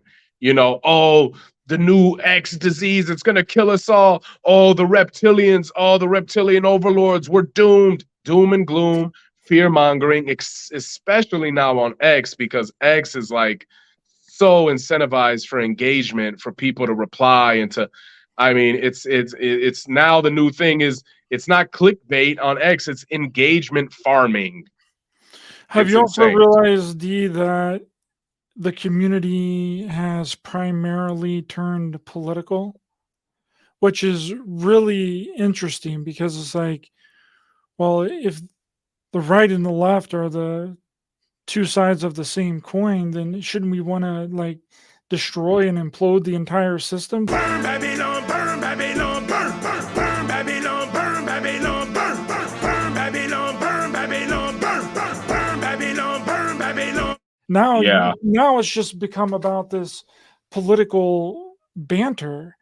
And I've stayed out of the political scene. Like, I don't talk about politics at all on this show. I mean, people can bring it up and Gus can bring it up, but I don't really like to engage in it because it's just this division and this back and forth between it. And someone is always going to have a different opinion no matter what. But it's just really interesting that the community has taken this political angle, which from the very beginning is what they've been against. Yeah, no, it's the worst, bro. And what's wild to me is, I don't know how much you might see, but I see a lot of it on X. At least the left and the right seem to be all still united, right? The left is in unison on their beliefs, and bro, still politically now, libertarians are the worst, bro. Libertarians are. Bro, I'm watching them and they just will argue. Oh no, the mice is caucus, and no, Spooner said this, and no, I'm an ANCAP, no, I'm an AN wrap, trip, trap, and double chip, chop, chocolate fudge, and dip. Shut the fuck up. What are y'all talking about, bro? How many names and labels do we need for anarchy and this and that? What are y'all talking about? It's actually crazier than the left and the right. The Republicans are Republicans. Hey, we're Republicans. We're conservatives. This is what we believe in. Whatever. Left, yeah, they're crazy. They have their. but they're all together. They're all on the same crazy ship. These libertarians, man, they fight with each other more than they fight against the powers that be. It's wild, bro. I don't get it. Man, I can't. I mean, I get it. I just don't want it. No way. If that's what it is, I'm not with any of it. Yeah, it's almost like a giant like virtue signaling. Like how more libertarian can I be than you? Yeah. You know, it's like you got the extremes. You got the far left extremists. You got the far right extremists, and then you got the libertarian extremists as well. And I think that it all needs to go. It all needs to go. I mean, there's no way that we can continue into a future with that's beneficial for all of humanity with this kind of system that's been in place.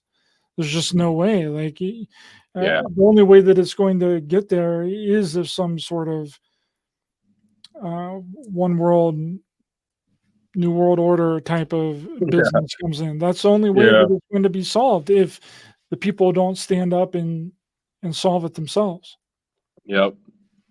Yeah, I mean, people need to realize in America, they need to really realize, and this is really the main thing I talk about nowadays, if I talk about the political system and political parties, is look up Socrates' philosophy of demagoguery, because that's what America is. And when people understand that and see it, even if they believe in democracy, even if they believe in their party, they're going to understand that it's just impossible.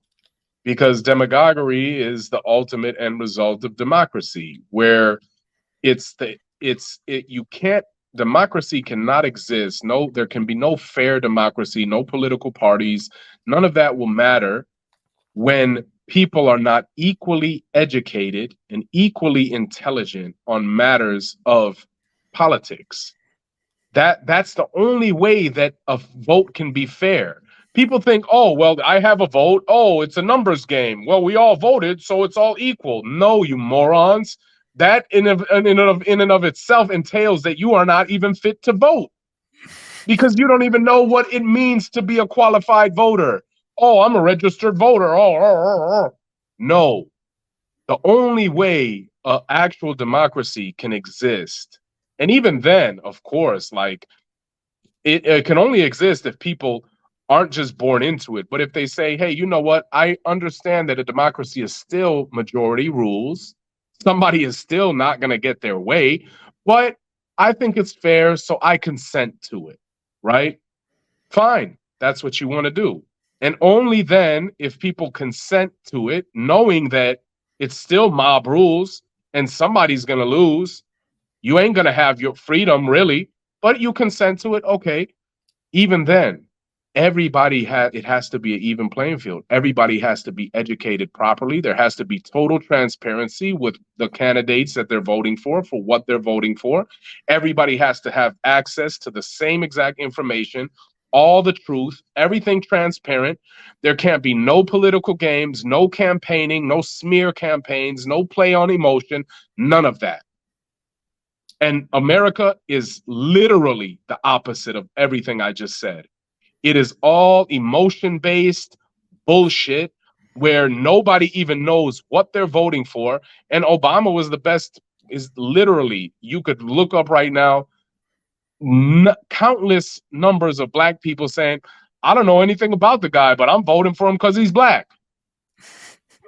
That was the consensus of everyone in 2000. How the fuck is that democracy? How the fuck does your vote matter when...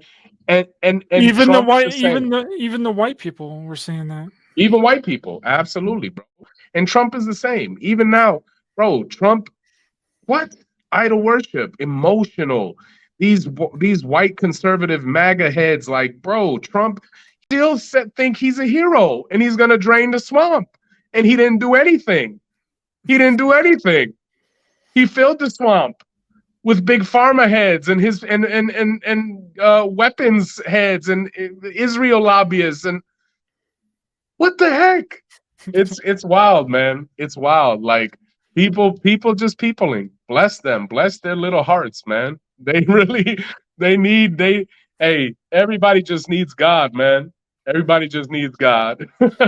Everybody just needs to find, meaning they need to find that peace in their hearts, bro, and in their mind. Honestly, this is why none of it even matters. This is why I don't even care about politics and all this surface. I mean, it's not that I don't care, but I put so little emphasis and importance on it because I know that none of it won't matter. We could have a revolution tomorrow. We could overthrow the system, and guess what's going to happen? People are going to kill each other. They're going to fight for control.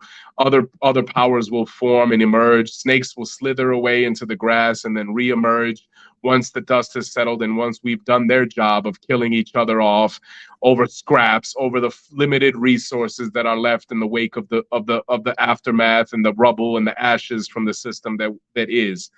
It's all an illusion, bro. We ain't doing anything. We ain't doing nothing. We ain't doing anything.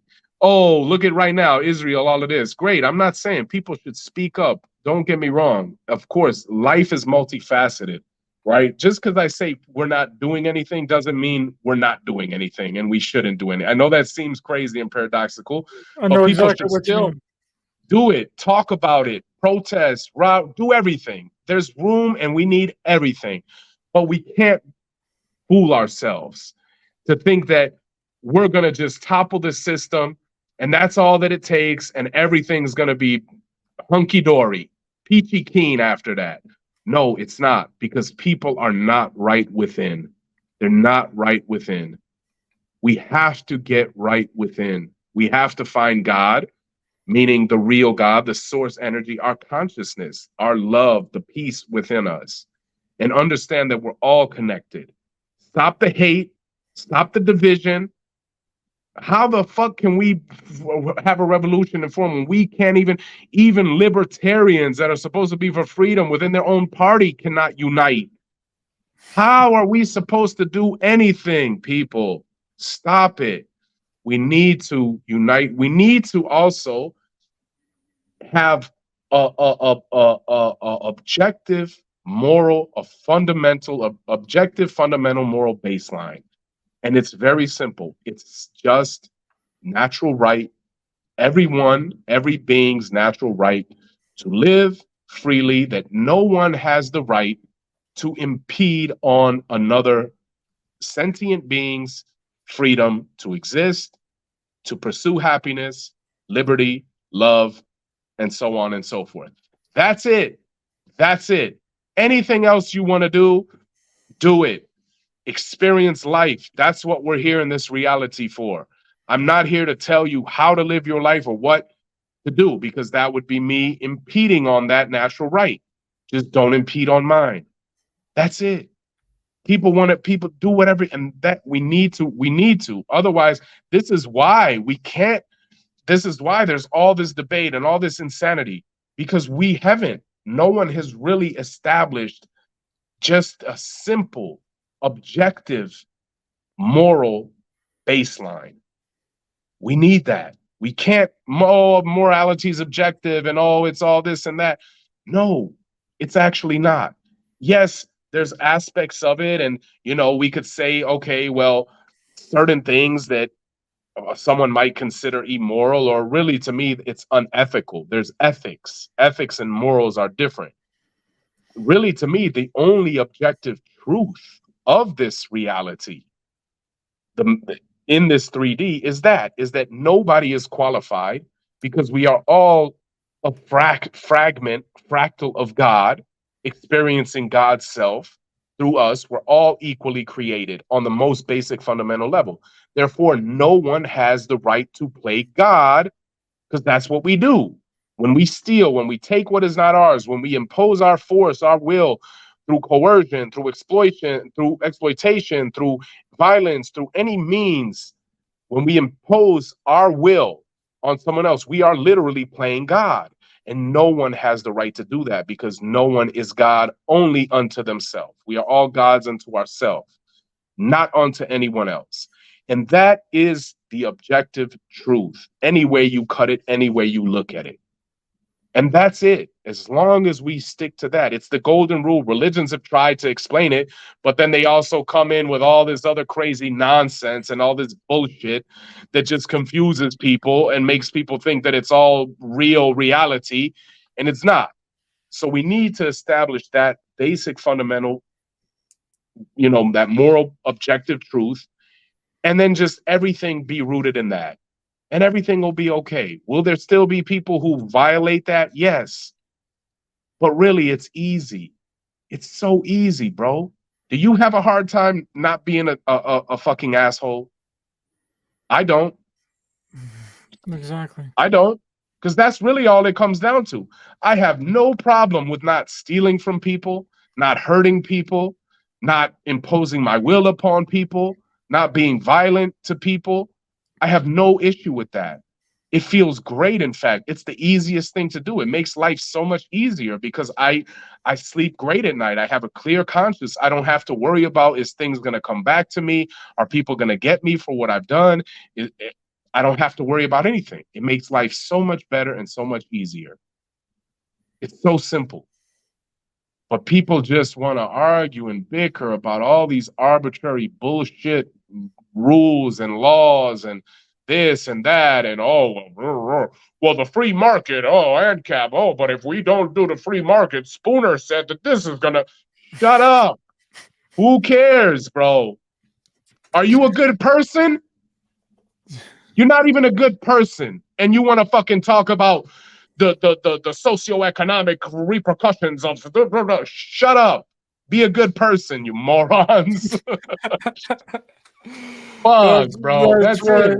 That's perfect. Just That's be a good. great way to sum it up, dude. That's it. It's really so simple. And until we're all just good people, until we abide by that golden rule, we're not going to change anything. We're not going to change anything because, again, we're going to be collectively on the level of collective consciousness. We're going to be stuck in a constant state of guilt, of shame, of fear because of our immoral actions, because where people are stealing, are hurting others, are doing all this shit. Even people everyday people that you might otherwise consider good people. They're not. They're out here rallying and through the government, endorsing and supporting laws and things that kill other innocent people and lock away innocent people, and they'll champion it and they'll love it. And you're not a good person. You're acting immorally. You're contributing to immoral acts. And we can't. And from my perspective as a vegan, of course, because I believe this applies to all sentient beings. We can't keep slaughtering billions and billions of animals, innocent animals, for our gluttonous ways. It's not about survival. We need to stop lying to ourselves about everything. It is not about survival. It's about our own selfish, gluttonous ways. And we know that. Everybody knows that. Everyone does. That's why they get mad at me when I simply say, it's not about your survival, fam. That's not why you're contributing to these animals, these innocent sentient beings, God's creations being massacred by the billions, trillions, factory farmed in the worst conditions. I'm not talking to the Eskimo who has to live off the whale blubber. I'm not talking to the indigenous people. It's not my place. I'm talking to you, fam. Not you, Ryder, but to you, fam, whoever you are, that goes to the grocery store to buy your factory farmed meat and animal products. Don't tell me it's about survival. It's not. And we can't keep living like this. We need to do our best to minimize all that we contribute to that goes against natural law, that violates natural rights of all sentient beings, plants included. Plants are living, plants are. Hey, again. Most of the plants that are grown on large scale that are cropped are fed to the animals that are then murdered so you can eat them. So when you eat animal products, you're also destroying far more plant life than a vegan does by just eating plant life. End of story. That's a fucking dead argument and a dead conversation. Any way you cut it, just eating plants. And here I am, 10 years. Tell me something I don't know. Get Tell me big on something him, I don't. boy. You can't. Nobody can tell me about it. Nobody can tell me about it, right? So, and I don't judge people. I get it. I understand it, but I also won't allow people to indulge themselves in lies and fantasies because it's not. Let's be honest. Let's just be honest. You love how meat tastes. You're addicted to it. You're addicted to the animal products. I was too. It's hard to give up. But let's not sit up here and act like you have that it's not being totally hypocritical to sit here and demand that, oh, I want my freedom and the government's oppressing me and oh. But here you are, not even thinking twice about the sentient beings that we know just want to be free and live life and have the right to, and the plants as well. I don't want to kill plants if I'm not going around just fucking cutting down trees and we just shouldn't do that either. Let's try to reduce it all, right? So all of these things, man, until we really, really lock in and live righteously, so to speak, live righteously. You know, what's as really righteous as weird? You know what's really weird is that, have you ever seen a wild cow? Has anyone ever seen a wild cow? Like, where do these cows come from, dude? Yeah, no, I mean they're pretty much they've all been, you know, not domesticated, but there are wild, I guess you could call them wild in India because they worship the cow. So they roam freely, and I guess that is the closest thing you would say to wild. You know what I mean? But it's just really interesting because you see all the other wild animals. Really, you can see wild chickens, you can see wild turkeys. Yeah, There's wild dogs, but yeah, never in my life have I ever seen a wild cow. Which then brings in the yeah. I question: mean, it's where are well, these cows coming from? Are they breeding all the cows and they're just I mean, for the most part, yeah, it's they're just bred in perpetuity, especially in it's horrible, man. In factory farms, literally, they're just bred and they're just kept in these small confinements and they're just milked and artificially inseminated because a lot of people don't even know a cow can only make milk just like any mammal when it's pregnant. So they're artificially inseminated, kept in these horrible conditions, have no freedom, don't even see the light of day, most of them. All of them really in factory farms, only through a window, maybe if they're lucky enough to have a window in these horrible places they're kept. And they're kept pregnant, they give birth, but the calf is taken immediately. The calf is deprived of the mother's milk. It's ultimately slaughtered and used as and sold off as veal. And it's just this never-ending cycle of hell, essentially, for these poor creatures. And that anybody in their right mind that's being genuine could say that that's some type of natural cycle of life and that I'm a predator, I'm a carnivore. Oh, fam, come on. Again, I don't judge people, I get it. But I can't accept people being totally ignorant to the fact and totally ignoring the facts and just lying to themselves. You can't lie to me because I know the truth. You lying to yourself, man, if you think that is normal and okay and not a violation of natural rights. Like, hey, man, you want to be out there? Look, anybody, I ain't even, if a person even, look, I ain't with it. Me, I don't want to use any animals. I don't need to. I don't feel the need to. But even somebody, hey, if they're off the grid, right, and they have cows, they keep cows for the milk, they keep chickens and whatever, and that's how they live, and they're off the grid, and they're not going to the supermarket every damn day and buying this crap. Hey, who am I to say anything about that? Because these are the straw man arguments that people always use against veganism. Oh, well, I hunt. No, you don't. Shut up. All of a sudden, everybody's a hunter in the wilderness. Shut up. No, you're not. Stop it. Oh, indigenous. You're not indigenous. Stop. Eskimos. Oh, you're not an Eskimo. Oh, but what if you were on a deserted island? But listen, if we're on a deserted island, you better hope you're not with me because I'll eat you before you eat me. How about that, motherfucker? If it's survival, I don't give a fuck. We ain't talking about that. Stop the straw man, the imaginary bullshit. Stick to what is your life and the real world and be honest with yourself. If you're on a stranded island, you've got way more problems than bro, real talk. If you're in the West, if you're in the first world, you're shopping, you're grocery shopping, you're buying factory farmed animal products that are a violation of those sentient beings' rights, natural rights, and that are also contributing to far more plant life destruction. Because people, oh, soy, oh, you vegans and your soy, oh.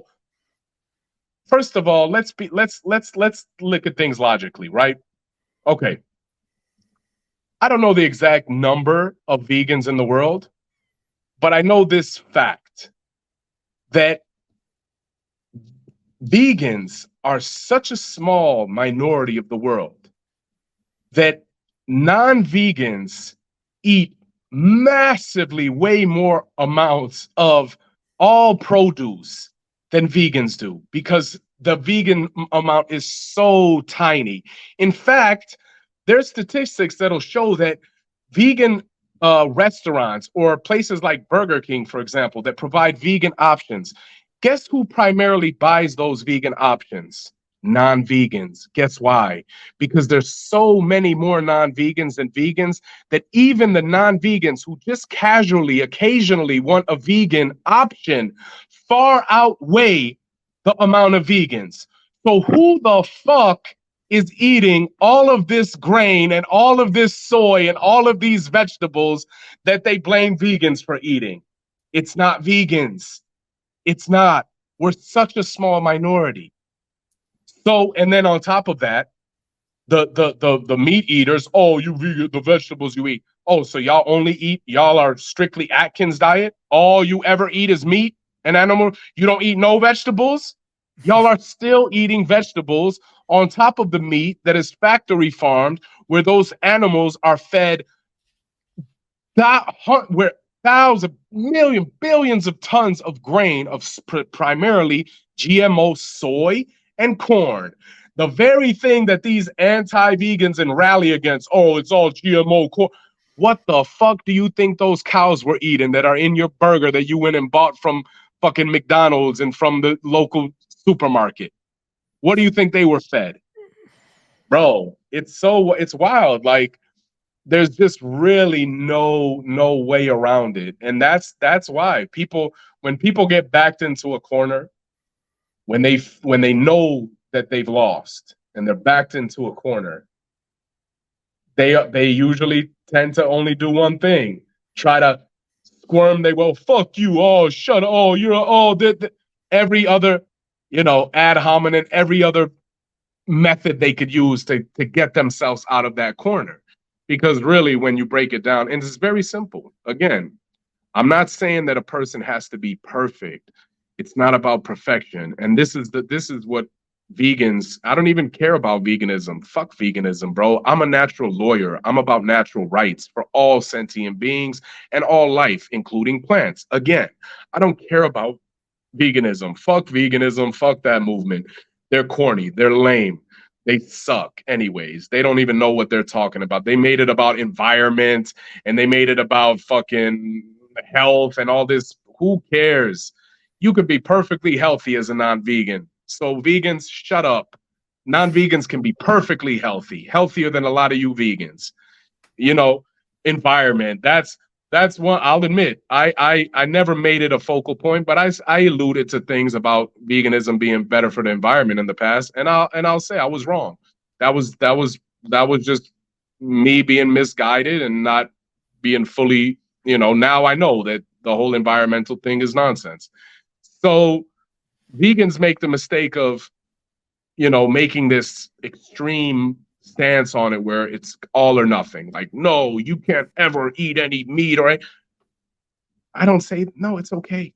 Just do the best you can. Be honest with yourself. You don't have to be eating all that meat and all that. You don't have to. It's not right. So just stop. Do the best you can. Reduce it. Eat more fruits and vegetables. Just do the best you can. You know what I'm saying? Like, it doesn't have to be all crazy about anything, honestly. Like, yeah, because sure, veganism almost seems like a cult in some aspects of it.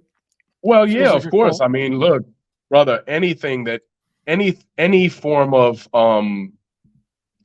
any form of belief can seem like a cult to those who don't believe in it. You know, it's that simple. Any political party, cultish. Religion, cultish. Anything could seem like a cult. So it's not even really a fair thing to say, right? Because that's often used to kind of discredit veganism. Like, oh, it seems cultish. Well, what the fuck is a religion? Nobody seems to have I see it more as like, well, if they're saying something that you can't do, like, okay, well, you can't eat any kind of meat, you can't do any kind of animal products, like that's like the parameters of a cult. Yeah. And Well, that's not me. That's not me saying that that I don't like vegans. I've been pescatarian for 8 years now. Yeah, no, I get it. But like No, I get it. it seems very you know, cultish in that way that there's things that you just 100% can't do, or you are banished, or you are Yeah. shunned from the group. Well, I'm particular about words, so cult automatically, for something to be a cult, there has to be a leader, a cult leader, someone who defines the parameters and sets it in stone. So by default, veganism can't be a cult because there's no cult leader, right? Religion is far more culty. You have priests and these popes and who, you know, take these leadership stances and who brainwash their followers, and we've seen it over and over. So there's no set leader of veganism. In fact, the foremost kind of at the forefront, at least, who created the definition, vegan society, the definition itself doesn't say that at all. You know, now I think the better way to express what you're trying to express would to say that vegans, certain vegans, maybe even most vegans, come across as culty, come across as cult leaders, as if they're trying to be cult leaders. Because what they're trying to do is, in fact, redefine what it means to be vegan and create their own following of vegans. Because the actual definition of veganism is just to, as far as possible and practicable, reduce our consumption of animal products and the contribution to the use of animals in anything, as far as possible and practicable. And who defines what is possible and practicable? The individual. I can to a degree. I could say, hey, listen, I mean, it's very possible for everybody to not eat any animal products because I'm living proof of that. So I can say it's possible in general, but I don't know everybody's individual circumstances, not just in the 3D, but the circumstances within themselves. You know, I understand that food is an addiction.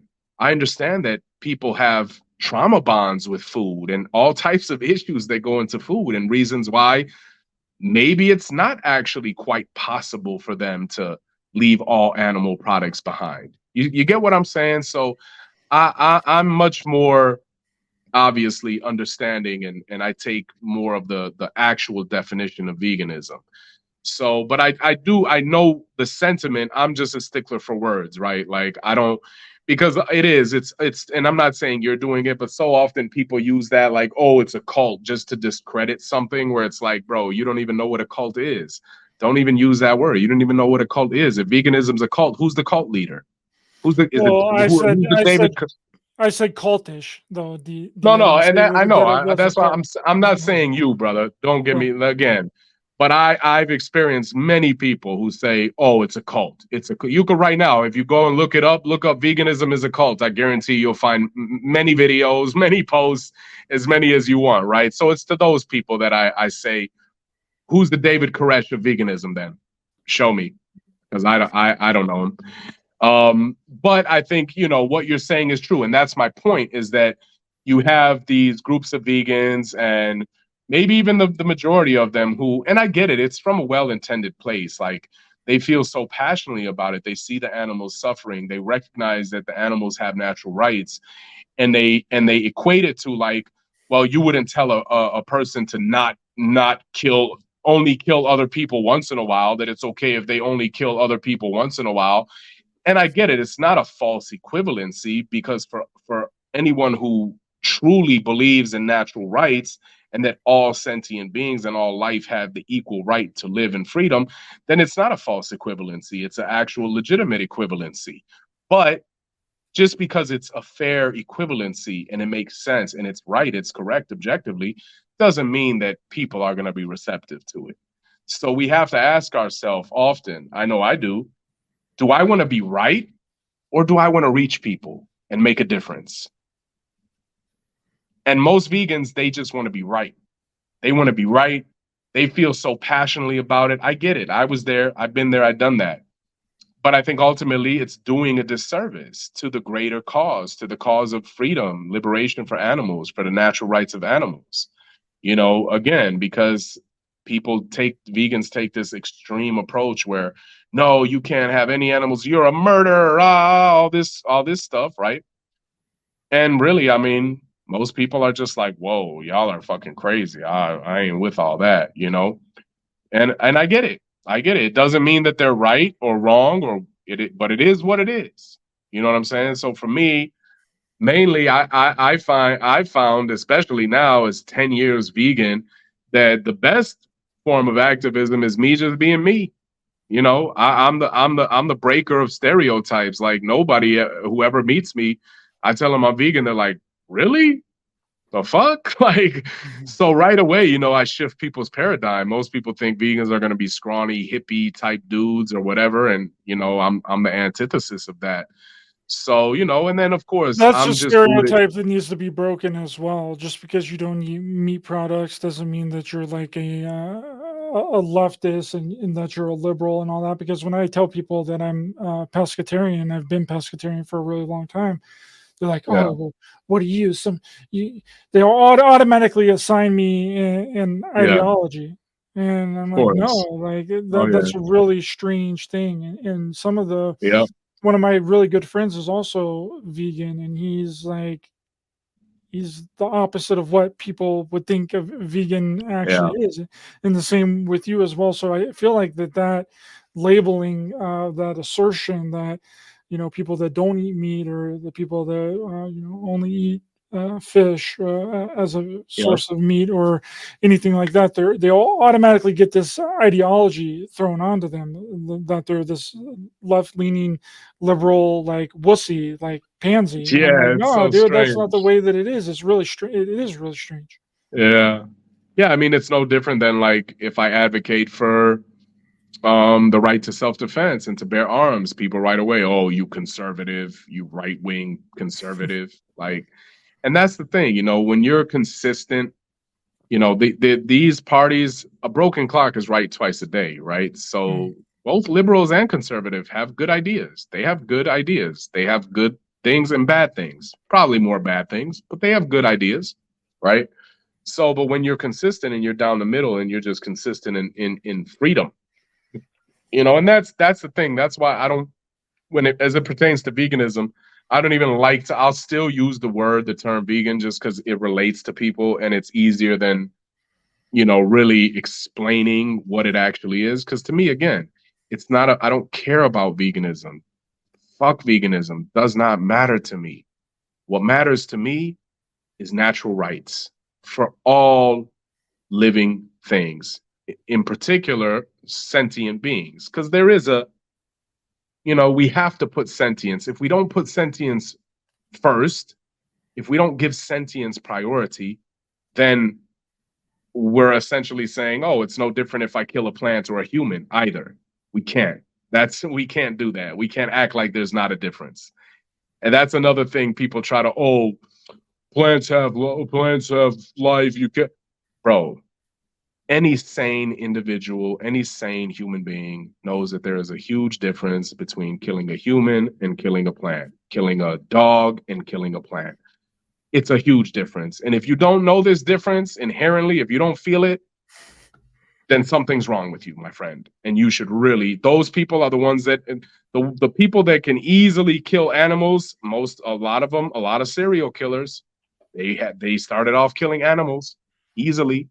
No problem, right? So there's a connection there, and it's just disingenuous. You know, we all know There's now we could say, oh, well, plants do this, and yeah, they have certain survival mechanisms that may appear to us as like they have feelings or this way of communicating, and that's great. And plants should be also respected and not just killed mindlessly.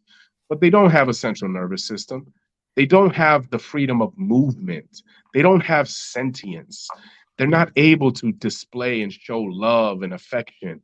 Like there's a reason why we love animals for the most part, why we feel things for animals, why we can look into an animal's eyes and see its pain and its suffering, because we see ourselves in them, because we see it through the sentience.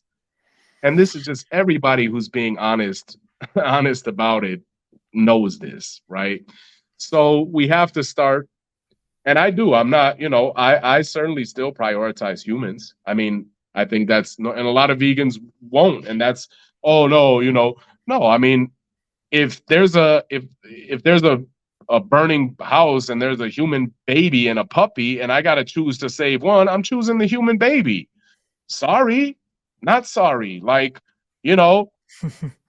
that's just how it is. That's how it goes. But then if there's a puppy and an asparagus, I and every other sane person is choosing the fucking puppy. So let's not lie about things. I won't lie. I won't lie. If vegans want to call me speciesist because I'll choose a human baby over a puppy, so be it. But I'm not gonna lie. And non-vegans should not lie either. You do differentiate between plants and animals. You recognize sentience, you recognize yourself in these animals. So let's start acting like it, and let's start treating them with the respect that they deserve, because they were granted it by the creator, just as we were. That's it.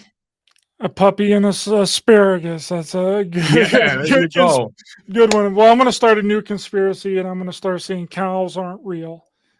Just like people saying birds aren't real, cows aren't real, people. They're not real. But DISL, thanks so much for coming on, brother. Yeah, brother, it was great as always fun having you on, my friend. Always wonderful speaking with you. Can you let people know where to find you online? I'm going to bring up your YouTube channel here. Yeah, absolutely. You're bringing up the YouTube, so I don't have to say it? Well, yeah, go ahead and say it. Tell us about it. Okay, well, just DISL Automatic everywhere. Just search me up on whatever search engine you use. DISL space automatic, as you would normally spell it. I want to encourage everybody to follow me on X if you're on X, just because it's just where I'm at now, and it's where I enjoy, and I wanna build up my following more on there, just to be able to interact with people, and I find it the most enjoyable. So it's also DISL Automatic, DISL_automatic. But even if you just search the name as is, you'll find it on X. So yeah, if you're on X, join me up on there. I'm everywhere else too, but honestly, Facebook, I just post. I don't interact at all on Facebook.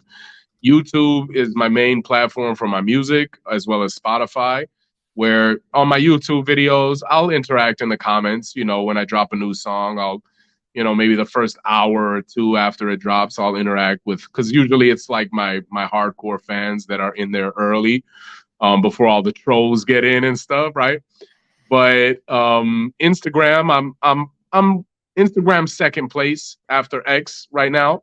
And funnily enough, X is my smallest following. I haven't even broken 2,000 followers on X, whereas everywhere else I have 10K plus. But it's just the most enjoyable to me right now. And I found, say what we want about Elon Musk, don't care, but I definitely think it's better than it was as Twitter.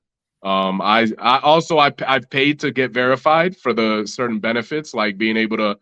One of the main reason I paid, and I will say it's made a big difference, is no limit on characters, so that I could just type freely. It makes a huge difference, man.